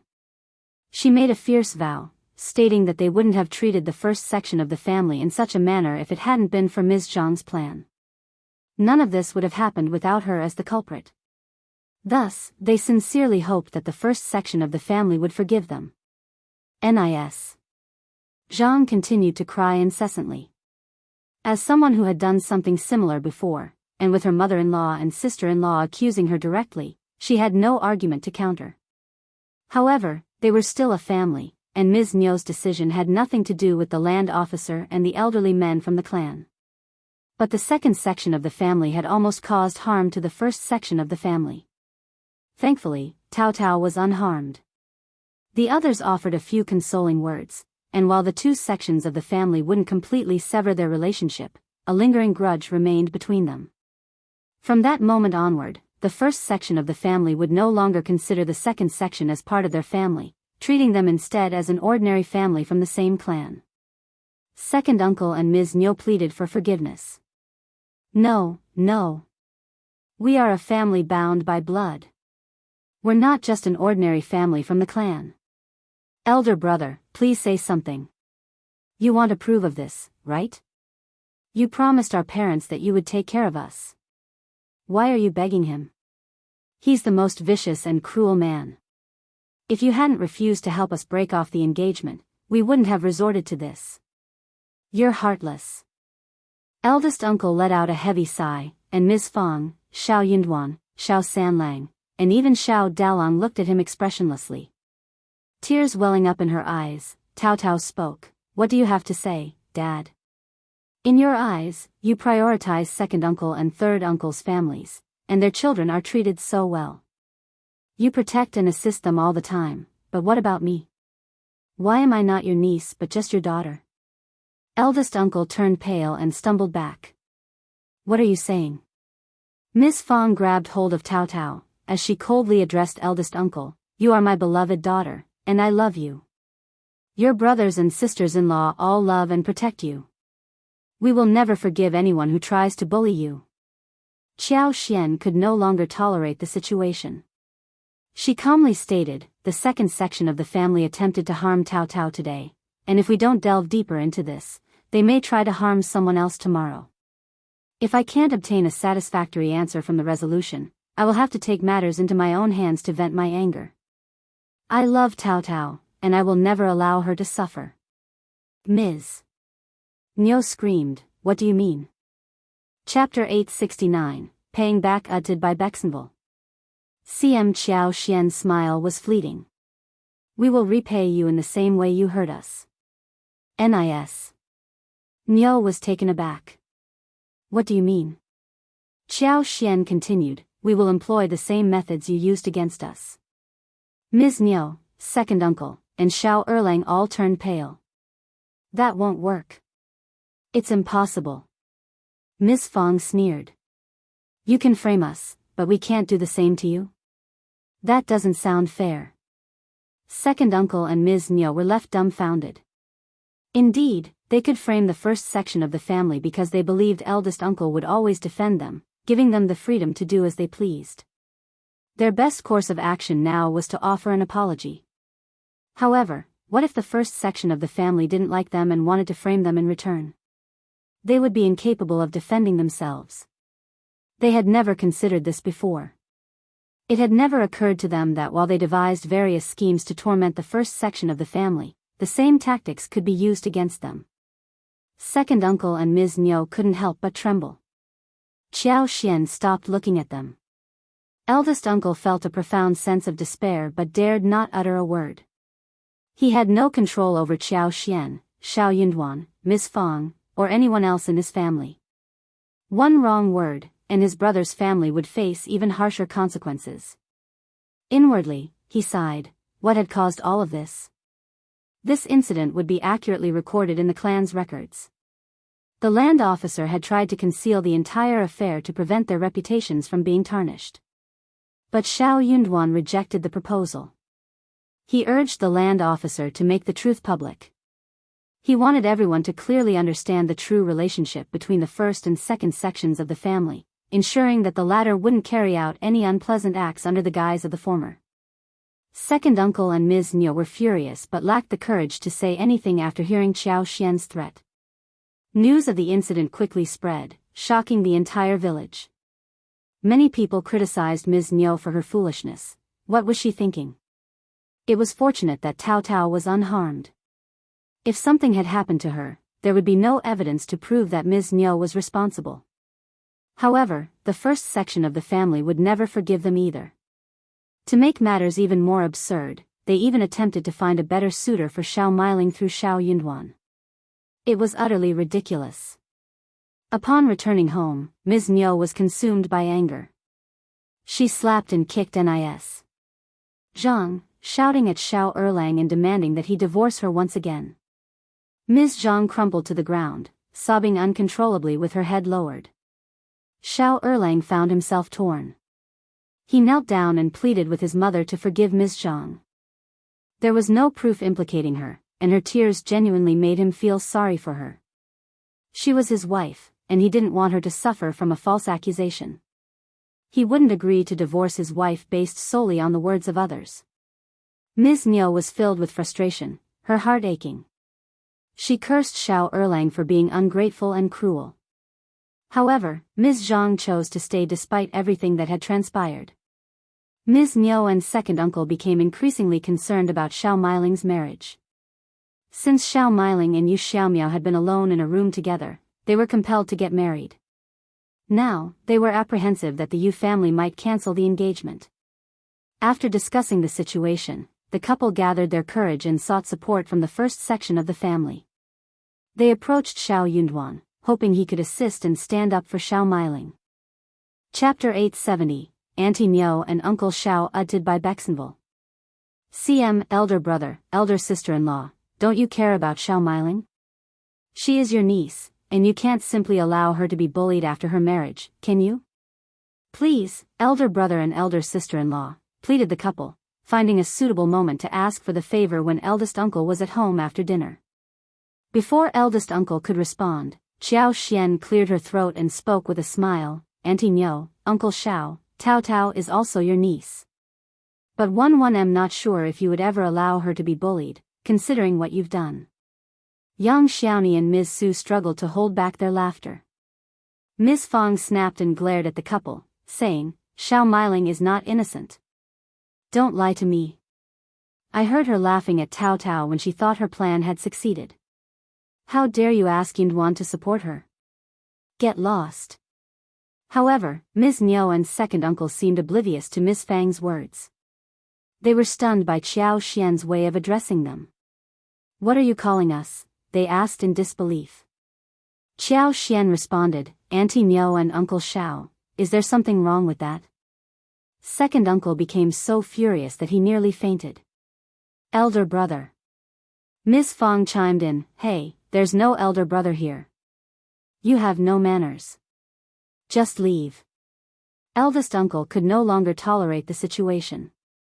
Ms. Fang, that's enough. Ms. Fang snorted. I want to emphasize that these two people have no relation to us. Why should I be the one in the wrong? Ms. Nyo and second uncle were both filled with anger and anxiety. It suddenly dawned on them that their connection with the first section of the family had been severed. And at this moment, the reality sank in for Ms. Nyo and second uncle. It wasn't a dream but a harsh reality they had to face. Qiao Xian's way of addressing them had struck a nerve, making them realize the severance of their ties with the first section of the family. Shao Yunduan intervened, reminding eldest uncle that the land officer and the clan had already made the announcement, leaving no room for argument. Eldest uncle pleaded, can't you help your fellow clan members? Shao Yunduan replied firmly, but I don't want to. Eldest uncle. Ms. Fang sneered, did you hear that? My son loves his sister, and you're trying to force him? If you want to back them up, go ahead. But I will expose the true relationship between Ms. Nyo and Shao Delu with us. So, you'll be standing alone, not on our behalf. Eldest uncle muttered, you. Ms. Fang interrupted, feel free to try. Nis. Nyo and second uncle were still in a daze as they were driven out of the Shao family's gate. As they looked at the towering house and the closed gate, they felt an emptiness in their hearts. Something was missing, something that could never be regained. They could sense each other's anxiety and worries. The realization hit them hard, there was no one to clean up their mess for them. The first section of the family, they've truly severed ties. Ms. Nyo seethed with anger and placed the blame on Ms.Zhang. It's all because of that troublemaker, Ms.Zhang.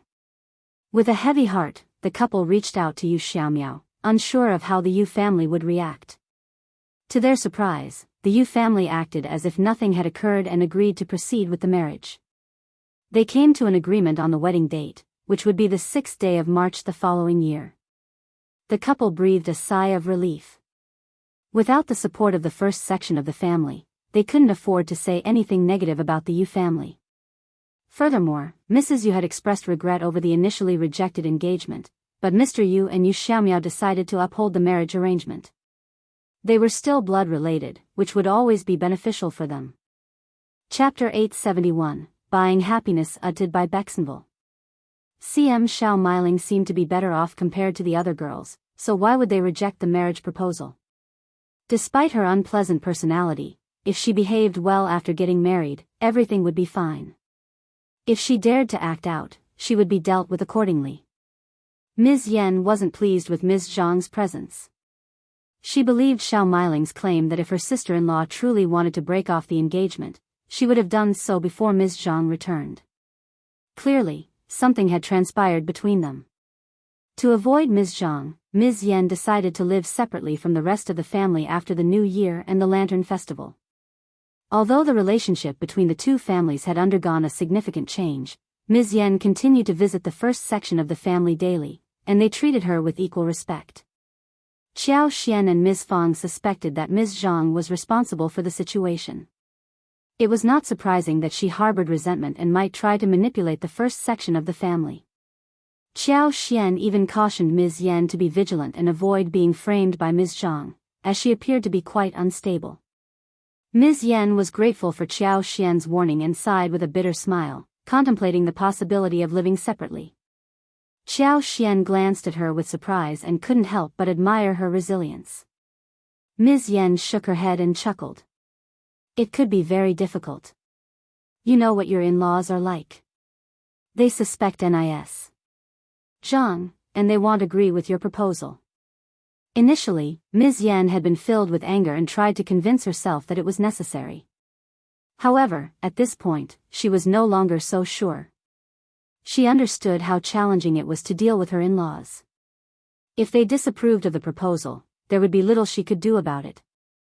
Fifth sister-in-law, do you have any other suggestions? Please, help me, she pleaded. Qiao Xian pondered for a moment and replied, don't handle it yourself. Ask your parents to intervene, using both firmness and persuasion. Perhaps offering them some benefits could increase the chances of success. Ms. Niu and second uncle were afraid of confrontational individuals but were inclined to take advantage of the more accommodating ones. If the Yan family exerted pressure and provided some incentives, Ms. Niu and second uncle might agree to the arrangement, especially considering that Shao Xilang was their son and could support them despite the separation. However, the outcome would depend on what Ms. Yan was willing to offer in return. Nis. Yan thought for a while and quickly made a firm decision without any hesitation. She expressed her gratitude to Qiao Xian with a smile. Offering 10 or 20 liang, along with generous ongoing support fees, would be worthwhile. It was a price she was willing to pay for some peace. She had a substantial amount of money now, although she wasn't particularly eager to part with such a large sum. However, it wouldn't hurt her too much financially. With a weight lifted off her mind, Ms. Yan returned home feeling content. However, she was met with a dark stare from Ms. Zhang once again. A chill ran down Ms. Yan's spine. She quickly glanced at Ms. Zhang and instinctively moved away, trying to avoid her. Nis. Zhang sneered, causing Ms. Yan to feel even more unsettled. Her heart raced, and she almost lost her balance. This woman was truly deranged. She was terrifying. Driven by Ms. Niu, Ms. Zhang had reached the brink of mental instability. After Shao Miling's marriage was finally settled, Ms. Niu had no other matters to attend to. Thus, she turned her attention towards Ms. Zhang. Her gaze was filled with malice, making her intentions clear. Chapter 872, Ms. Zhang's blame uttered by Bexenville. CM Translator, Henyi Translations Nis. Niu firmly believed that Ms. Zhang was responsible for all the troubles their family had endured, and she had no intention of giving her an easy time considering their past conflicts. Ms. Zhang was constantly tormented by Ms. Niu, and this constant torment had further deteriorated her original personality, making her even more sinister. She harbored a deep hatred for them, especially Ms. Niu. However, she didn't dare retaliate against Ms. Niu, as she was her mother-in-law and a senior figure in the family. She knew that if she did anything to Ms. Niu, her own suffering would only worsen, especially since she was already in a difficult situation without provoking Ms. Niu. A mother-in-law needed no excuse to berate her daughter-in-law. In this house, excuses were unnecessary. Frustrated and irritated, Ms. Zhang started to vent her anger on Ms. Yan. As they were walking together with their sons, Ms. Zhang suddenly pushed her own son, causing him to fall to the ground and burst into tears. Ms. Zhang screamed, "Fourth sister-in-law, how could you harm and push Xianwen like that? You're so vicious. I know you hate me, but you can't blame this on Xianwen. He's innocent." Ms. Yan was taken aback by Ms. Zhang's sudden outburst and her deteriorating mental state. Anger coursed through her, causing her to tremble. "Second sister-in-law, show me your evidence. I didn't lay a hand on Xianwen." "Of course, you did. You're too afraid to admit it. If you hate me, blame it on me, not on a child." "Oh, my life is so bitter, my poor little boy. You're insane. You're lying.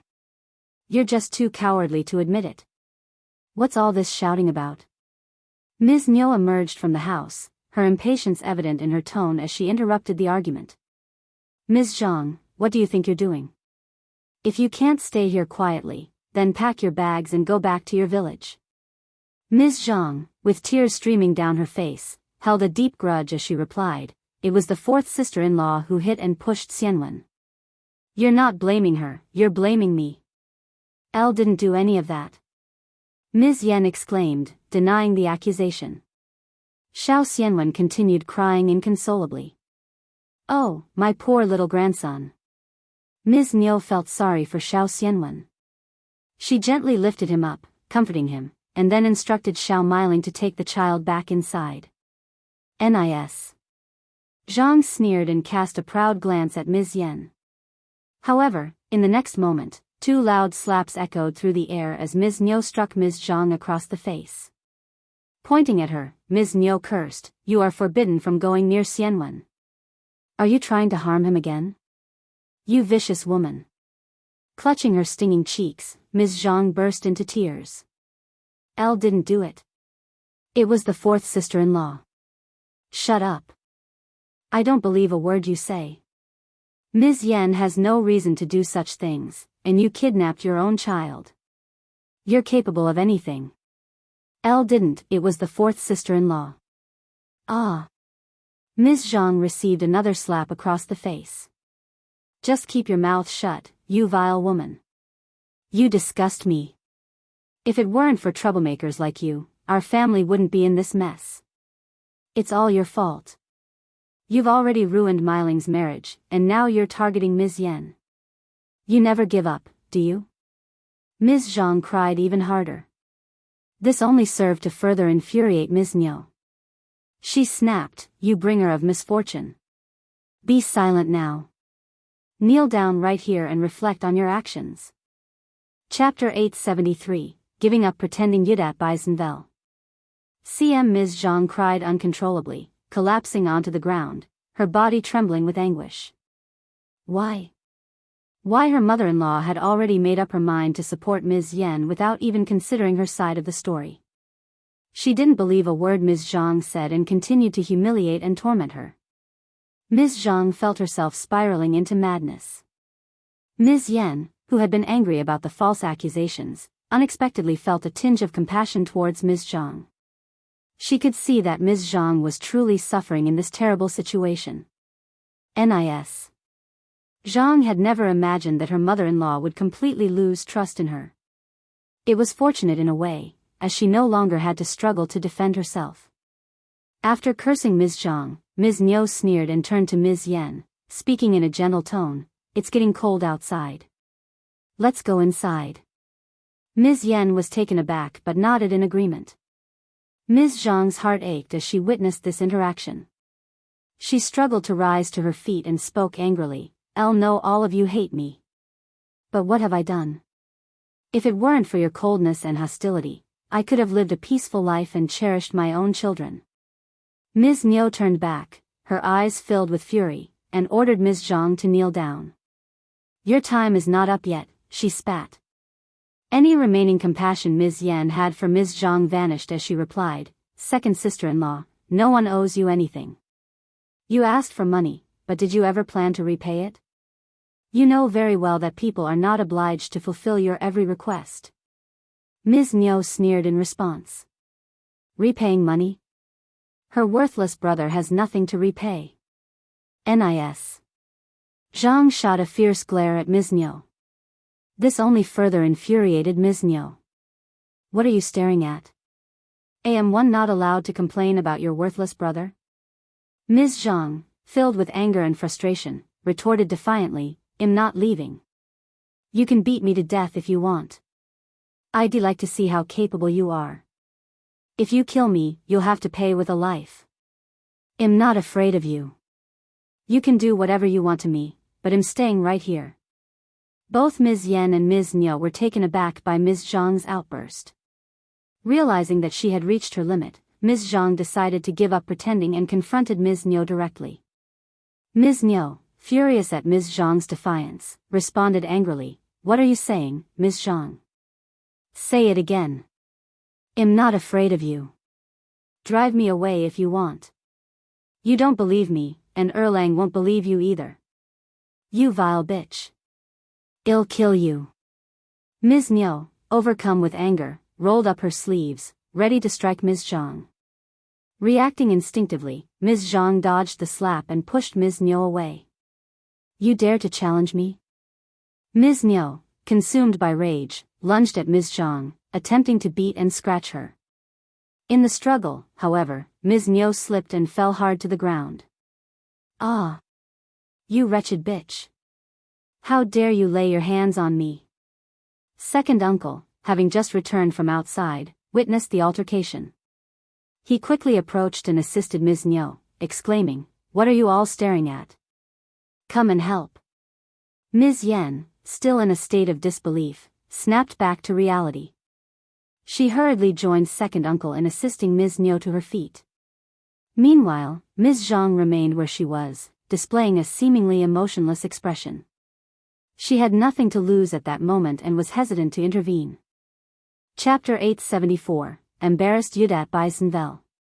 CM, divorce her immediately. How dare she touch me? She's plotting to kidnap and kill me. NIS. Zhang, her lips bitten, responded weakly, "I didn't push her, enough, I saw everything." Second uncle sneered. Ms. Zhang, you truly have a wicked heart. Abandoning her pretenses, Ms. Zhang turned around and walked away. Ms. Niu and second uncle seethed with anger, feeling a deep sense of outrage. She just walks away like this? How dare she? Our son is foolish to show any kindness to this vile woman. When Shao Erlang returned in the evening, Ms. Niu and second uncle pressured him to divorce his wife. Ms. Niu pounded on her chest, as if deeply wounded in her heart. Ms. Zhang, no longer pretending, cried uncontrollably, hoping to convince Shao Erlang of her innocence. That was all she wanted. She had given up pretending. But Shao Erlang, still enamored with her, hesitated to believe his parents' accusations without proof. His affection for her remained. Ms. Niu had never felt this level of fury before, especially when it was caused by someone as vile as Ms. Zhang. Overwhelmed by anger, she collapsed, leaving second uncle and Ms. Yen in shock.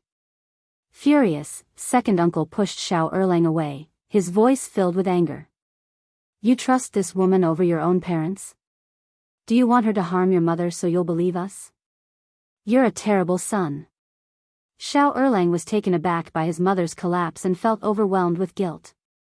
He cried uncontrollably, kneeling on the ground as he pleaded, I didn't mean to. I didn't mean to. I just need. I need proof. What proof do you need? Do you think your mother and I orchestrated this? You know very well what your mother is like. She may be nagging and stingy, but she would never falsely accuse someone of such things. Shao Erlang turned pale, burdened by guilt. Second uncle sneered, even Ms. Yen witnessed everything. Shao Erlang suddenly looked up at Ms. Yen. And so did Shao Xilang. Ms. Yen cursed inwardly at her father-in-law's stupidity. How did she get caught up in this conflict? What could she say? She couldn't tell the truth, as her in-laws would never forgive her. But could she tell a lie? If she did, and they believed her, they would drive Ms. Zhang away. However, Shao Xilang wouldn't blame his parents, he would blame her for ruining his marriage. Feeling trapped and conflicted, Ms. Yen sighed and looked down. Father, you're putting me in an incredibly difficult position. She realized that no matter what she said, it wouldn't be well received by her second brother. Ms. Zhang screamed, fourth sister-in-law, why do you hate me and spread these rumors? Ms. Yen responded coldly, what did I say? I never touched Xianwen. You accused me of pushing him when you and I crossed paths. What more can I say? I can't simply claim that you're using your own son to frame me, can I? But because of Dad's words, I had no choice but to speak up. Yet, no matter what I say, you refuse to admit the truth. Chapter 875, Divorce Again Yudat by Senvel. CM Ms. Niu regained consciousness and glared at Ms. Zhang, her anger intensifying. Divorce her, now. Shao Erlang couldn't hold back his tears. His father was right. Although his mother was unreliable in many ways, she would never plot something like this. And his fourth sister-in-law didn't appear to be a liar either. Shao Erlang began to understand the truth unfolding before him. When his mother had fainted in anger, he had already sensed the reality of the situation.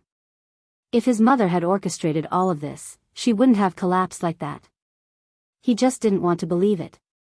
But the truth could not be avoided. It would eventually reveal itself. Ms.Zhang, overwhelmed with despair, cried inconsolably. She realized that she was doomed. Her husband had lost faith in her and no longer wanted to defend her. What had gone wrong with her life? Suddenly, an angry resentment brewed within Ms.Zhang. She incessantly questioned why she was treated like a thief in her own home, never given a chance to atone for her mistakes. She vowed to never give them any peace in their lives. Ms.Zhang confessed to everything, the events of today, her involvement with Shao Meiling. She even mocked them for their gullibility, claiming that she almost succeeded. What a shame! She taunted. Shao Erlang watched her in disbelief. Ms. Niu nearly fainted once again. The following day, Ms. Zhang was divorced and forcibly sent back to her home once again. However, the next day, she regretted her impulsive confession. Tearfully, she pleaded with the Shao family to allow her to stay until after the new year. Shao Erlang was on the verge of accepting her plea, but he was overruled by Ms. Niu and second uncle. Ms. Niu snapped, "Stay until the new year? I don't want to be poisoned to death by you." Upon hearing those words, Shao Erlang had no further arguments. He steeled his heart and, with the assistance of some fellow villagers, returned Ms. Zhang and the divorce papers to the Zhang village. Regardless of what Mrs. Zhang or Ms. Zhang said, their minds remained unchanged. Ms. Zhang had admitted to all her wrongdoings, and the villagers of Shaoding were no longer willing to accommodate her. Back in the Zhang family's home, Ms. Zhang felt immense regret. Compared to the life she had with her mother, the torments she endured at her husband's home seemed insignificant. At least, in her husband's home, no one treated her like an animal or denied her food. She despised her mother-in-law, but she had never taken a moment to reflect on her own actions. If only she hadn't been so stubborn and blinded by her loyalty towards her brother, she wouldn't have ended up in this predicament. She had become a fool. What was wrong with her? Her own family showed no compassion, and she had even kidnapped her own son for their sake. But what had she gained in the end? She brought no benefits to her mother's family, and instead, she earned resentment and hatred from her husband's family. Now, she was being cursed and scorned by her own family.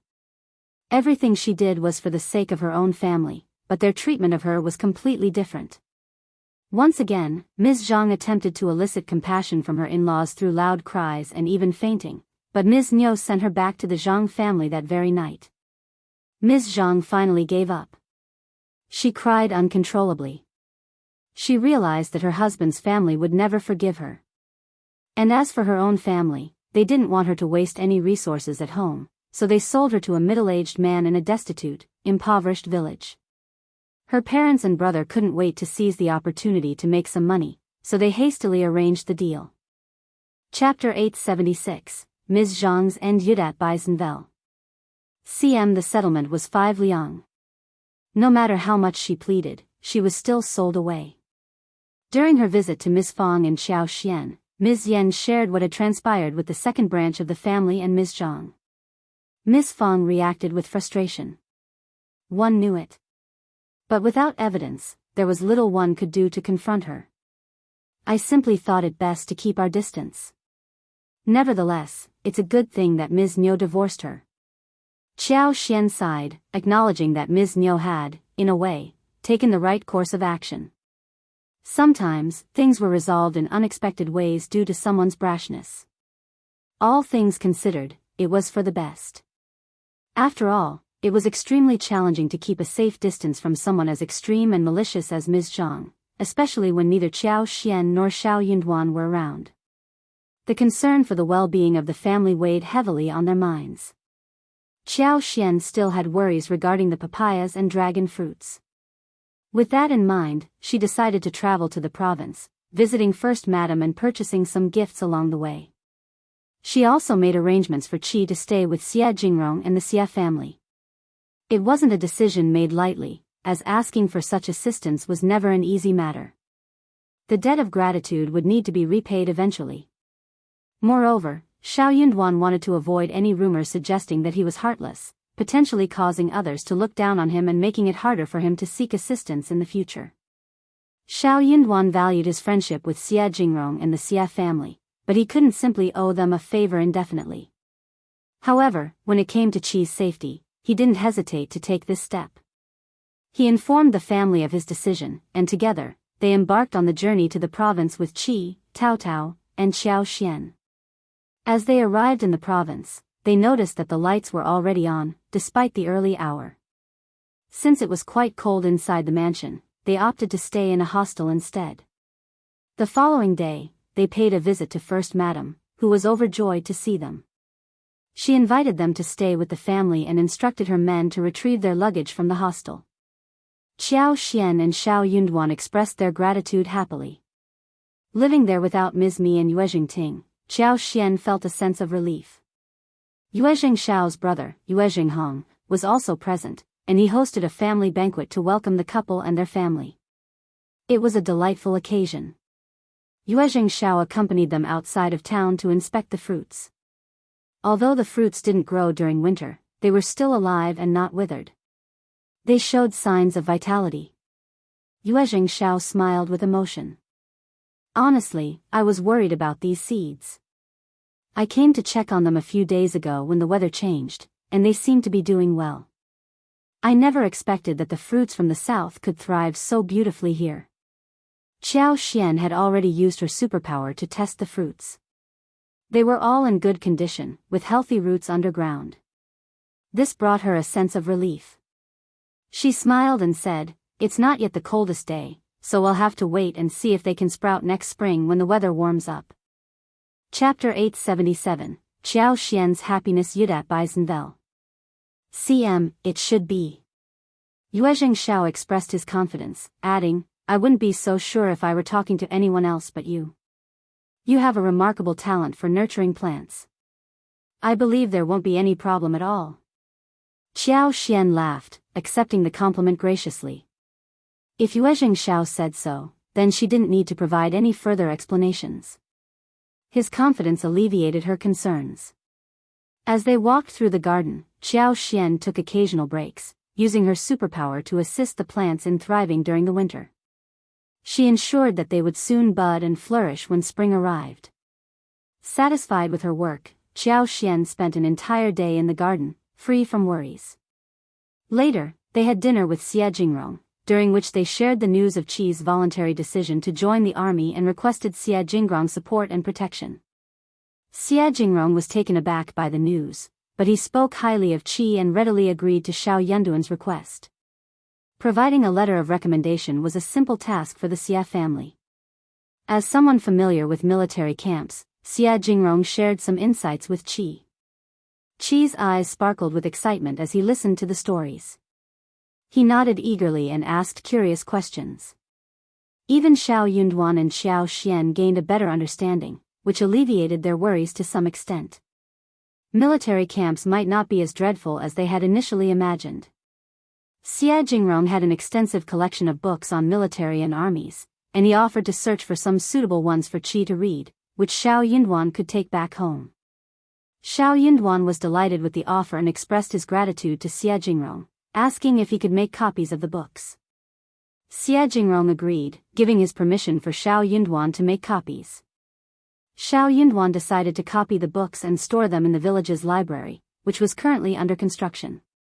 He made copies of all the books he had access to from the Xia family's collection, being cautious not to ask for more than he was given, as it might seem greedy.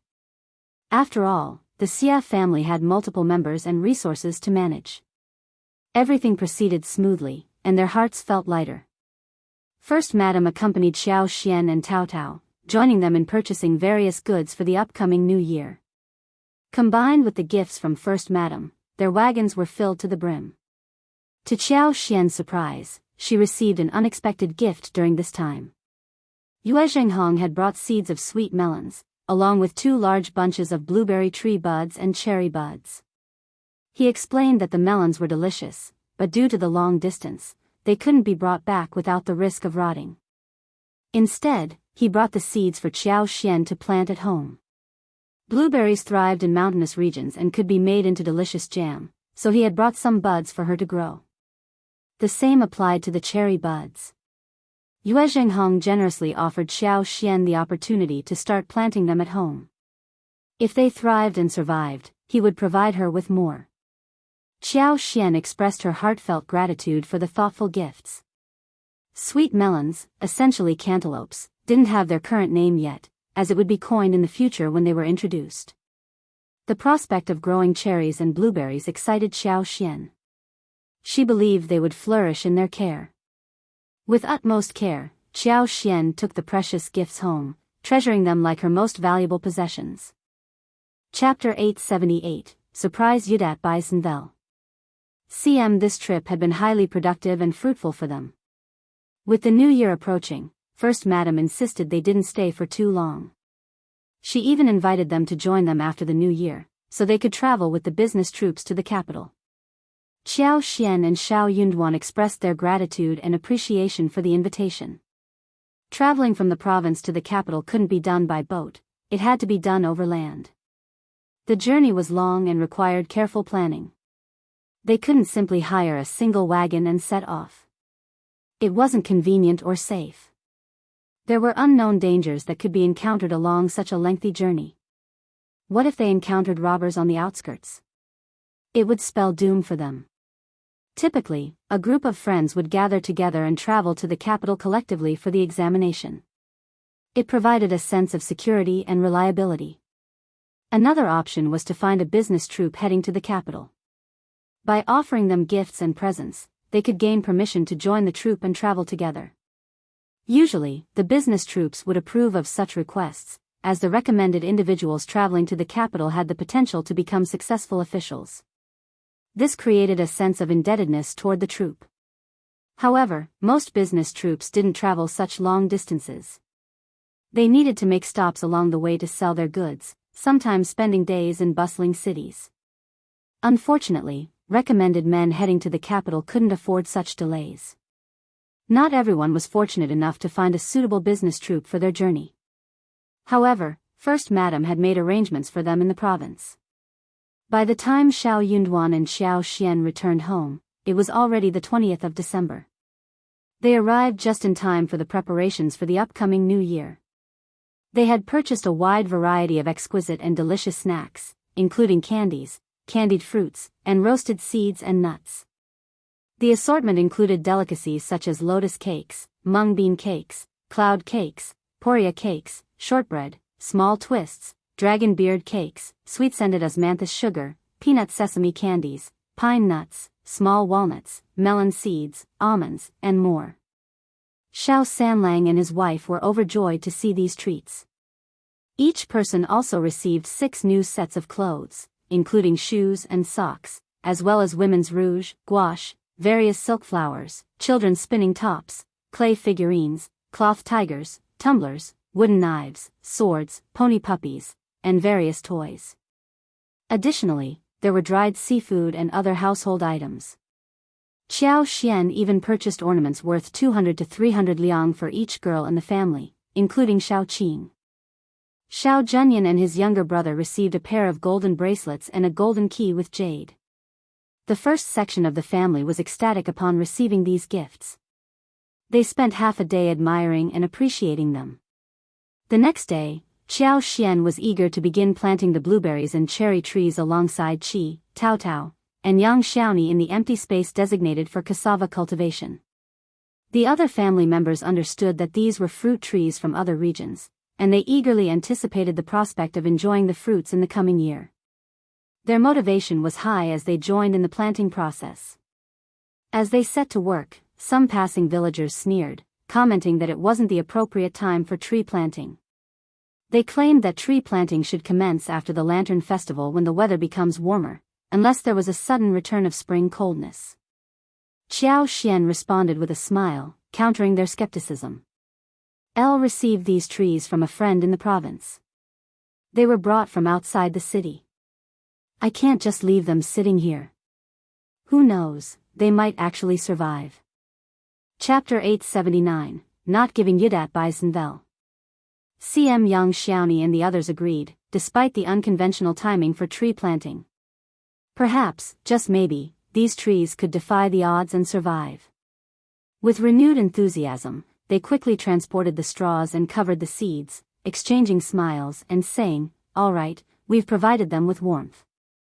Yes, our trees should make it through the winter." Satisfied with their efforts, they happily returned home. Upon their return, Miss Fang asked young Xiaoni to prepare some items for the third section of the family. Shao Yunduan and Xiao Xian had purchased a significant amount of goods in the province, and it was only fitting to share some gifts with the third section as a gesture of goodwill. Considering Shao Yunduan's promising future, it was unnecessary to quibble over such minor matters. It wouldn't be worth tarnishing their reputation over such trivialities. Miss Fang selected pastries, dried fruits, simple garments, and elegant silk flowers for them. Ms. Ma, aware that Xiao Xian and Shao Yunduan had returned from the province with 2 wagons full of items, expressed her gratitude and accepted the gifts. Shortly after Ms. Fang and Yang Xiaoni left, Ms. Ma started going through the presents and approached Ms. Niu, asking, "What did the first section of the family give you? Let me see them too." Confused, Ms. Niu responded, "What presents?" Ms. Ma pursed her lips. "Shao Yunduan went all the way to the province to buy things and gave some to us." "Didn't they give you anything?" "They've become quite selective, haven't they? Traveling to the province just to buy things." She couldn't help but feel bitter as she thought about her hard-working son at home. Inwardly, she resolved that once her son became a recommended man, she would also hire a wagon and go to the province to buy things. Word spread quickly in the village, and Ms. Niu was well aware that Shao Yunduan and his wife had returned from the province. Her face twisted as she replied, "They didn't give us anything." Disappointed, Ms. Ma told Ms. Niu, "All right then, we'll talk about this tomorrow," and left. Ms. Niu eagerly anticipated the arrival of the first section of the family, but they never came. However, she soon spotted Shao Xiaoji wearing a beautiful silk flower on her head, proudly showing it off to Shao Miling, who became extremely angry. Ms. Niu shared this incident with her husband when he returned from visiting their neighbors. "That's outrageous. They gave presents to the third section of the family, but not us. They're looking down on us," he exclaimed. Second uncle grew annoyed and frowned as well. Ms. Niu couldn't tolerate it any longer. She believed that they deliberately excluded them, not because they were busy. "I can't tolerate this any longer. I'm going to go and talk to them," Ms. Niu exclaimed, her anger driving her to the first section of the family. Winter days grew darker earlier, and Xiao Xian was already preparing dinner, even though it was only 4 o'clock. They had decided to have sauerkraut fish hot pot and pork belly chicken hot pot for dinner. Ms. Niu's arrival caught everyone's attention, as they were busy with the food preparations. Young Xiaoni smiled and asked, "What's the matter, Auntie Niu?" Miss Fang raised an eyebrow, her expression unkind. Ms. Niu became even more irritated upon hearing that strange title. "Honestly, sister-in-law." "Hey!" Miss Fang interjected. "Who's the sister-in-law here? Just call me Ms. Fang. We're no longer the way we used to be, and it's not appropriate to address each other like that, right?" Chapter 880, Not Your Elder Sister-in-Law Yudat Baisenvel. CM The others echoed her sentiments. Ms. Niu. "Ha, look at these daughter-in-laws. Are you really trying to start a fight here? Is it amusing?" "No one here is interested in starting a fight with you," Miss Fang replied with a stern expression. "The family has already made it clear, and you can't ignore that. But it's a shame that you refuse to accept it. Furthermore, don't call me elder sister-in-law, it disgusts me." Miss Fang would never consider her as a sister-in-law, especially after Ms. Niu tried to set up Taotao and forced her to marry someone they didn't approve of. Soon, Ms. Niu realized the reason behind it all. "So, you gave presents to the third section of the family and not us because of this?" "Yes," Miss Fang replied bluntly. "The third section of the family is part of our family, but you are just like any other villagers with the same surname. If I give presents to you, should I give presents to everyone else in the village too? We can't afford that. It doesn't work that way." Ms. Niu fell silent. Only now did she realize the distinction between being part of the family and being from the same clan. Her heart felt bitter. She simply couldn't accept it. Elder sister-in-law. Don't call me that. You're so cruel. We share the same in-laws, we're not ordinary clan members. Doesn't elder brother know about this? Miss Fong sneered. You're not ordinary clan members, and even ordinary clan members wouldn't have tried to arrange a marriage for my Taotao. You want my husband? Go and confront him yourself if you dare. Miss Fong dismissed her and drove her away after making her statement. Turning to the others, she said, ignore her. Treat her like this from now on. She's nobody but someone from the clan. Ms. Niu felt as if she was going to faint and vented her frustration to second uncle. She grew increasingly infuriated by the situation. Second uncle turned pale as well, becoming lost in his thoughts. Others noticed that his anger seemed different now. Was the first section of the family truly serious about this? They had never believed it before, thinking that being brothers would prevent any change. However, the first section of the family had slapped them in the face. Times had changed. Meanwhile, Mrs. Yen and Shao Silang had been visiting the Yen family, and Mrs. Yen had allowed them to stay for an extra half day. That's why they hadn't shown up until now. However, the couple was taken aback by the tense atmosphere at home. Ms. Yen inquired about what was happening. Ms. Niu had a lot to complain about to Ms. Yen, cursing the first section of the family for their actions. Deep inside, Ms. Yen smiled bitterly. If she had been at home today, she wouldn't have allowed her mother-in-law to confront the first section of the family about this. It was too humiliating. Mom, the clan has confirmed this, and our relationship has changed. Why bother? The decision of the clan is not something to be taken lightly. Ms. Niu shouted, so you think it's my fault? Ms. Yen silently agreed with that sentiment, but she replied, I'm just reminding you that the clan has made a decision, and the first section of the family agrees with it. There's no need to interrogate them any further. Second uncle angrily chimed in, that may be true, but it's going too far. That's exactly what I mean. Ms. Yen added, they're angry, after all.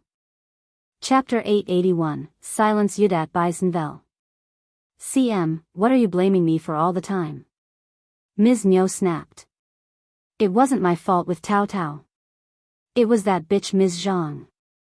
We already divorced and drove her out. What more do they want? Ms. Niu's eyes lit up. Let's go talk to eldest brother. Ms.Zhang has already been driven out, so we can ask eldest brother to inform the clan about this and put an end to it. We are a family, aren't we? We're not just ordinary people from the clan, are we? Miss Fang's habit of giving presents to the third section of the family and ignoring the second section of the family would surely continue to happen in the future. And Ms. Niu wasn't going to tolerate it. Second uncle's eyes also lit up. That's true, it makes a lot of sense. Ms. Yen. Perhaps it was best for her to say nothing at all. Even Shao Silang didn't think it was the right course of action. He tried to dissuade his mother, but ended up being scolded. This only made Ms. Yen even more speechless. She would observe how they would handle the situation and potentially make it worse. Ms. Yen once again felt fortunate for having established a relationship with the first section of the family. Second uncle and Ms. Niu went to find eldest uncle without avoiding Miss Fong and the rest of the family. They went to his place that very same night. Not in the mood to eat, they urged Ms. Yen to quickly prepare dinner, hastily ate some food, and hurried to eldest uncle's house. Upon arrival, they found that the first section of the family was already halfway through their hot pot feast. In the center of the large round table was a massive mandarin duck hot pot.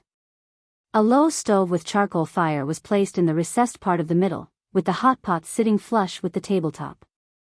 The sauerkraut fish pot and pork belly chicken pot were brimming with rich, white soup that bubbled and tumbled, emitting a steamy and fragrant aroma.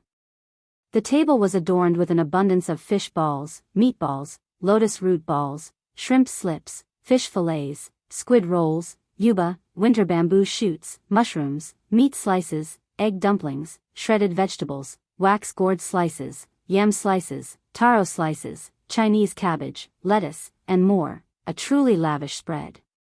Ms. Niu and second uncle, who had lost their appetites earlier, suddenly felt their hunger intensify upon catching the tantalizing scent.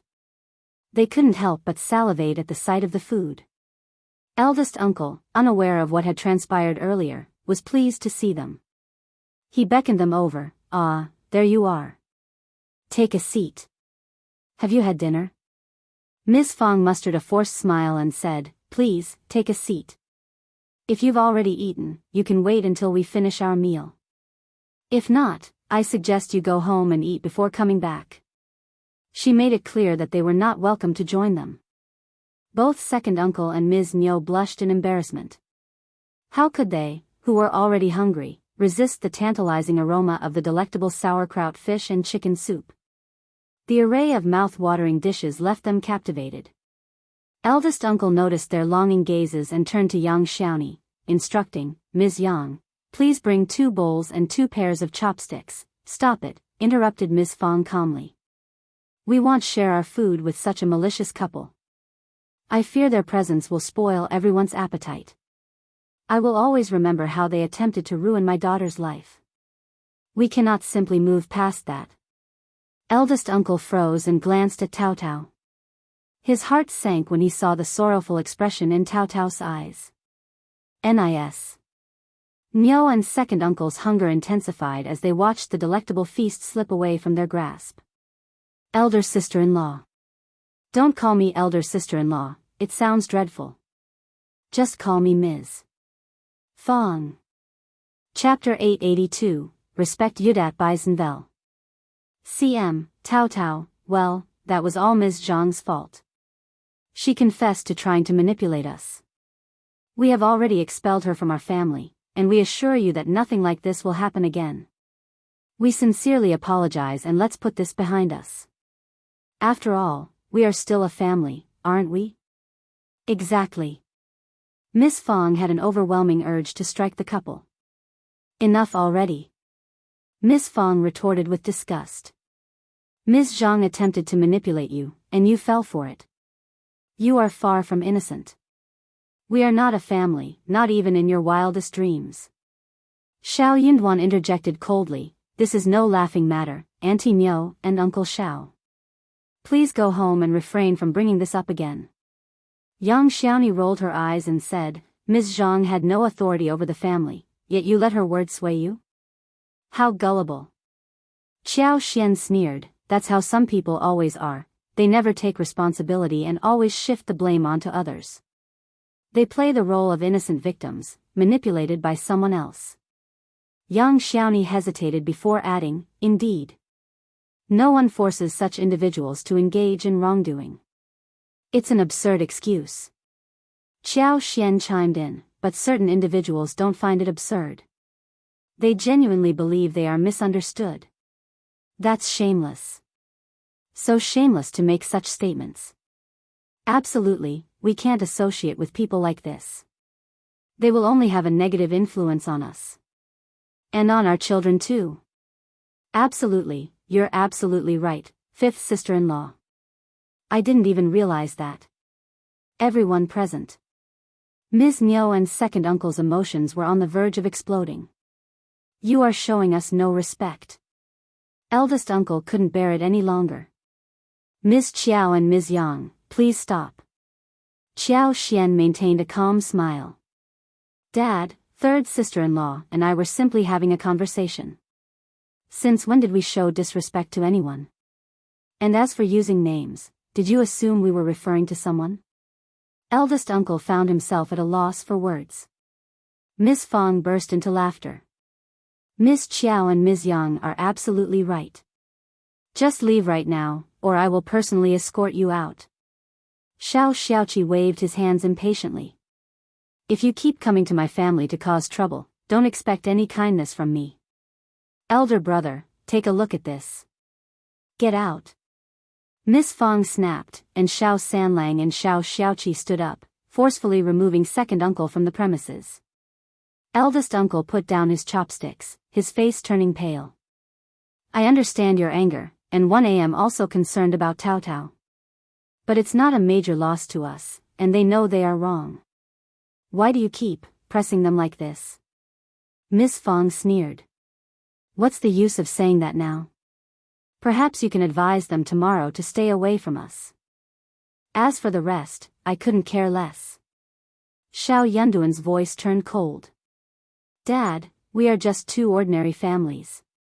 If they continue to escalate things, I will never forgive them. Mom is right, we will never forget what happened to Taotao. Eldest uncle felt a heavy blow, glanced at them, and quietly left.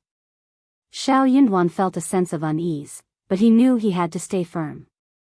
He didn't expect his father to suddenly change his character or viewpoint, but he couldn't let him involve other family members in this situation. He had made up his mind to not offer them any more chances. Chapter 883, Not even his father Yudat Bisenvel. CM In reality, the disputes between the second section of the family and the third section of the family were trivial matters driven by greed and unreasonable desires. However, when it came to the safety and well-being of his family members, Shao Yunduan refused to back down. Even if it meant confronting his own father, he was prepared to do so. He had seen through his father's nature, or to put it more bluntly, his father would only recognize the danger when something irreversible happened.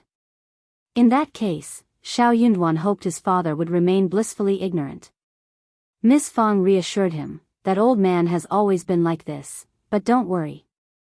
I'm here, as are the land officer and the elderly men from the clan. Shao Yunduan nodded, determined. One understand, Niam. That's why he engaged in philanthropic activities such as donating fields and building schools and libraries. In doing so, he knew that the village would undoubtedly side with him and the first section of the family, unless he proved to be a truly malicious person beyond redemption. Before he departed for the capital, he planned to inform the land officer and the elderly men from the clan to take care of the family. With Mom as the pillar of strength, he wouldn't need to worry so much. They continued their meal, focusing on the food and temporarily setting aside the family conflicts. They had grown accustomed to elder uncle's occasional peculiar reactions, so it didn't affect their mood. They continued to enjoy their dinner, savoring the delicious food. Shao Sanlang and Yang Xiaoni praised the delectable dishes, relishing the flavors as they consumed 2 bowls of soup each. Satisfied and satiated, they set down their chopsticks. With the new year approaching, 5th sister-in-law was preparing to accompany 5th brother on a trip to the capital. They wouldn't be able to return home for at least 6 months, and it was possible that Shao Yunduan would also be assigned to work elsewhere. The absence of their cooking and presence would be felt. The next day, it was time for Shao Yunduan and Xiao Xian to present gifts to County Magistrate Qiao, as they did every year. Following their usual practice, they didn't offer anything from their own home but instead purchased various items in the county. Their financial situation was prosperous, although the exact extent of their wealth remained unknown. However, it was evident that they were not lacking in funds. This year, they bought an abundance of gifts, including 10 live chickens and 10 ducks, several packs of snacks, as well as tea and wine. They proudly displayed their offerings, and it was widely acknowledged that recommended man Shao and second Miss deeply cared for their family. Shao Yunduan and Xiao Xian couldn't help but feel a sense of betrayal from their own family, especially considering the way Madame Qiao and Officer Qiao treated them during the visit. Officer Qiao appeared visibly uncomfortable, while Madame Qiao feigned illness. Qiao Wei dutifully attended to her mother, choosing to remain absent as well. Even concubine Du and Qiao Ko seemed to conveniently disappear whenever Madame Qiao was not around. What made the situation even more absurd was that after Qiao Xian expressed her dissatisfaction with Madame Qiao, Officer Qiao actually acknowledged some of her grievances. This led to a heated argument between the couple and exposed deeper issues within their marriage.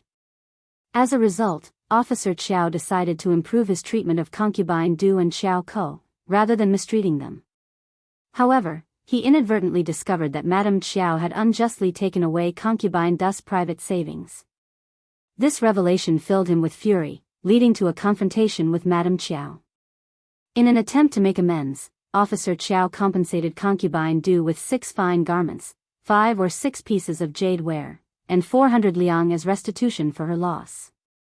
Madame Qiao, as the head of the family, was expected to bear the responsibility for her actions, and the humiliation she caused concubine Du returning the items was akin to admitting fault and acknowledging her wrongdoing.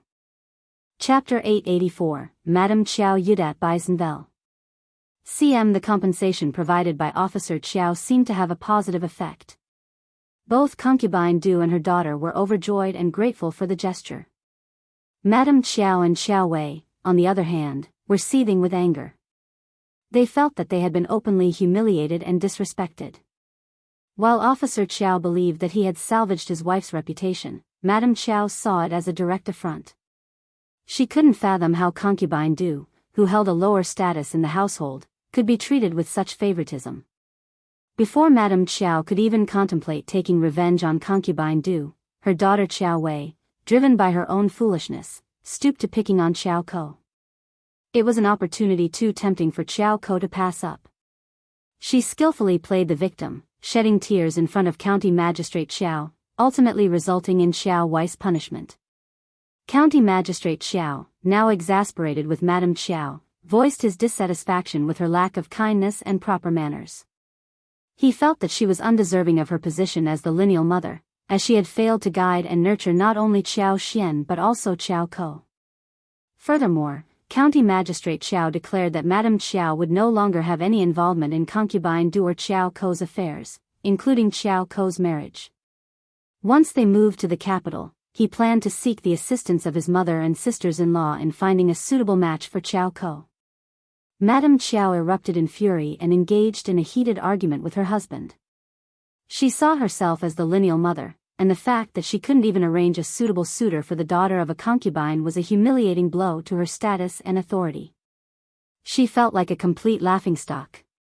Madame Qiao had envisioned making a grand entrance when returning to the capital, but with the current situation, it would be a humiliating affair.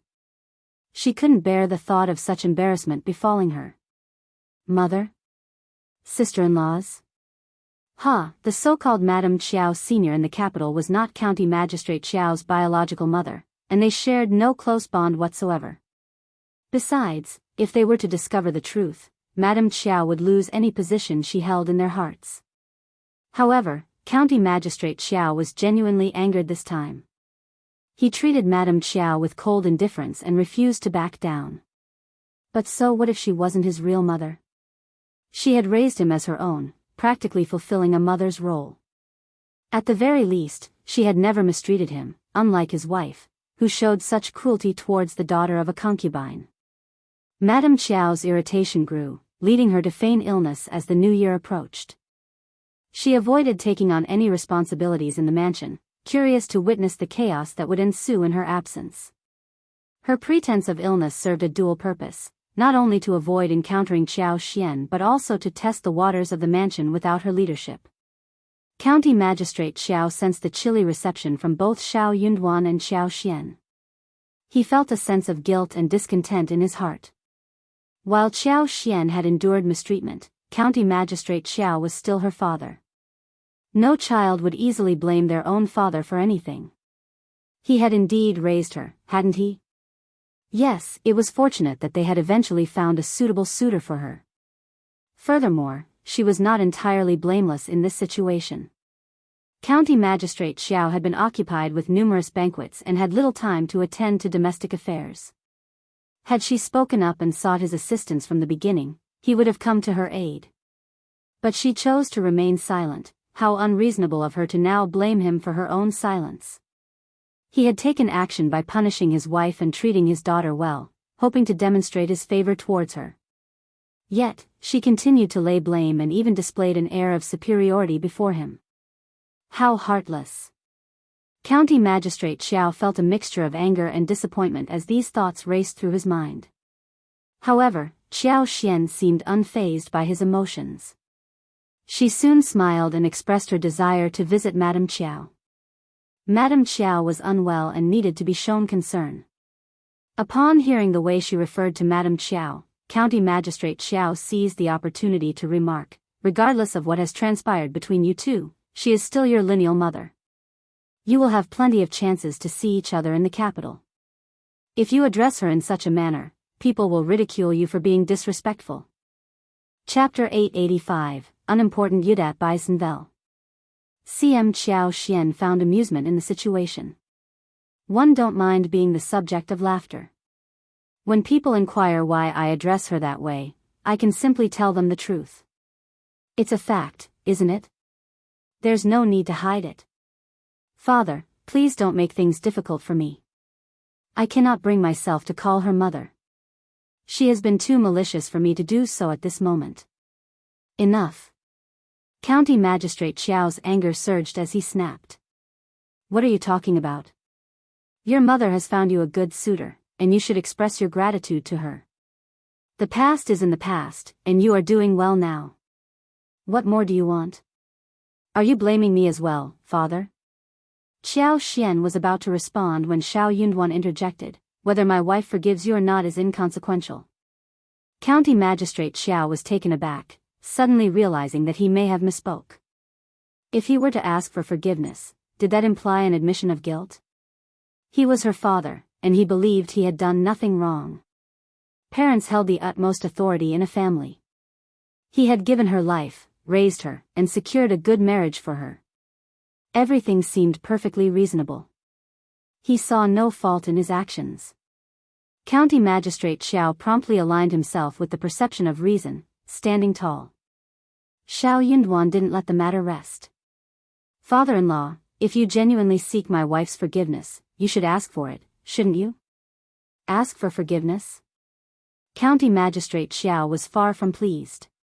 Why must he ask Qiao Xian for forgiveness? I am her father. Qiao Xian sneered, her voice dripping with sarcasm. Indeed, and that's why we need to put on a good show, at the very least.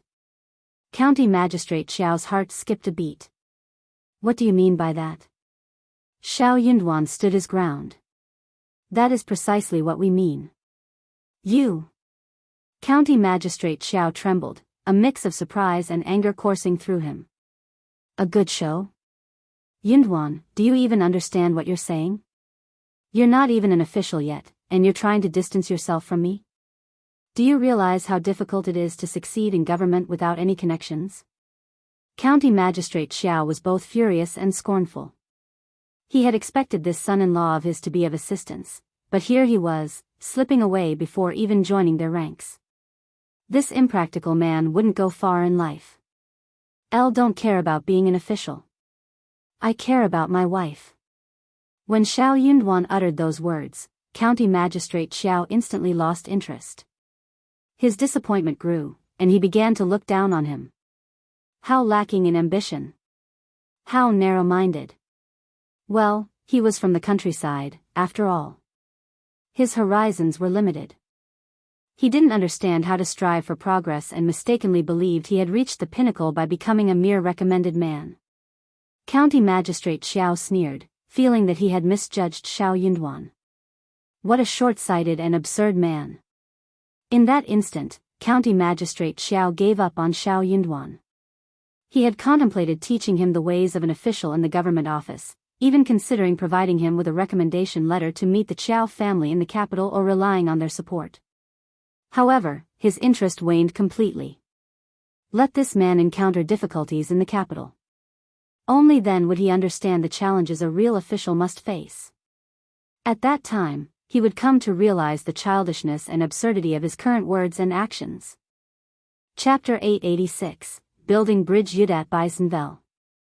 The county magistrate sneered inwardly, quietly remarking, "Your mother is unwell, so we won't keep you for lunch. Qiao Xian, go visit your mother and then you may leave." Okay. Qiao Xian smiled, stood up, and paid no attention to his sudden coldness, causing County Magistrate Qiao to feel a sense of futility in his actions. Shao Yunduan chimed in, "Sweetheart, hurry up. I'm waiting for you here. Let's go home as soon as possible, it's getting cold." Okay. The two exchanged a glance and smiled, completely disregarding County Magistrate Qiao. County Magistrate Qiao couldn't help but feel an urge to curse. Very well, he would witness their failure. When Qiao Xian arrived at the courtyard, the maid passed on the message to Madame Qiao. After waiting for a while without her appearing, Qiao Xian couldn't help but grin. This lineal mother of hers was playing the same tricks she always did. Was she purposefully avoiding her to create a scene? Qiao Xian entered directly. Madame Qiao wasn't actually ill. Even if she was feeling unwell, it was primarily due to County Magistrate Qiao's attitude towards her. She sat on the bed, looking pale and with hair loss, far from her former elegance. Qiao Wei was seated beside her, complaining about something, likely involving Qiao Ko and concubine Du. As Qiao Xian walked in, Qiao Wei shrieked, "Why did you enter? You're not allowed." Qiao Xian smiled. Elle came to greet Madame Qiao and see how she is doing. It appears that Madame Qiao is in good health, so I will take my leave now. Qiao Wei stood there, unsure of what to do next. Madame Qiao wore a sinister expression. "Stop. Is there something you want to say, Madame Qiao?" "Hee, Qiao Xian, do you think you're satisfied?" Madame Qiao sneered. "Your words from before have made the old master care about concubine Du and Qiao Ko. He gives them everything, while you have received nothing." Qiao Wei also sneered with anger.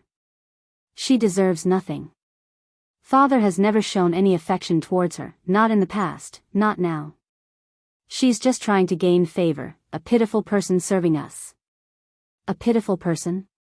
Qiao Xian smiled and intentionally raised her wrist, caressing the emerald bracelet adorning it. "My husband is the provincial champion, and he, my mother-in-law, and my sister-in-laws all treat me exceptionally well. Elder Aunt Qiao regards me as her own daughter. Are you absurd enough to think I envy Qiao Ko?" Qiao Wei became infuriated, panting heavily. Qiao Xian was so vexing. No wonder she had never liked her. Madame Qiao felt a pang in her heart, sneering, "You certainly know how to harm others and benefit yourself." "Harm others? Who have I harmed?" Madame Qiao was taken aback by Qiao Xian's words. Indeed, it was her that Qiao Xian was referring to, but she couldn't admit it, or she would be admitting defeat in this battle. Qiao Xian smiled. "Not harming you, right? Madame Qiao, Qiao Ko addresses your mother, and am sure you have affection for her as well." Madame Qiao remained silent. Qiao Wei could no longer tolerate it. "Just leave." Qiao Xian stood up and smiled. "My husband is waiting for me, and my mother-in-law is eagerly awaiting my return for the meal. My brother-in-law has just hunted a wild deer, so tonight we'll be enjoying braised venison, stir-fried venison, and deer bone stew, very fresh and delicious. Tomorrow, we'll be grilling the rest. Indeed, it's time for me to go home." Chapter 887, Not Lying Yudat by Senvel. CM Madame Qiao, please take care of yourself. Remember, Qiao Ko is not yet married, and she could use your support and guidance. You. Qiao Xian's words pierced Madame Qiao's heart, leaving her furious and distressed. However, she refused to let it bother her. Her intention was to provoke Madame Qiao, and seeing her infuriated brought her immense satisfaction. It also whetted her appetite for dinner. She is so malicious. Qiao Wei blurted out, stumbling over her words. No wonder I despise her, always have. Did you see that, Mom? She has never been this irritating before. I should have dealt with her even more harshly earlier. Deer meat? She was just boasting. Qiao Wei reminisced about the time when her father's servant hunted a deer and gifted them over 10 kilograms of meat. She was enchanted by its taste, and the memory lingered in her mind. She couldn't believe that Qiao Xian's brother-in-law could obtain deer meat. The idea seemed far-fetched to her.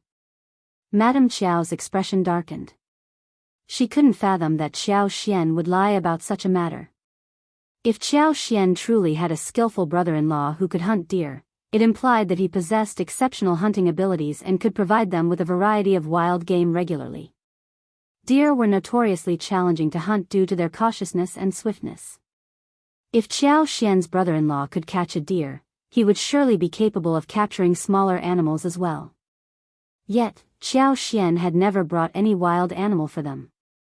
Even if she claimed that her brother-in-law had acquired the deer the previous day, there was no evidence of it in the gifts she presented to them today.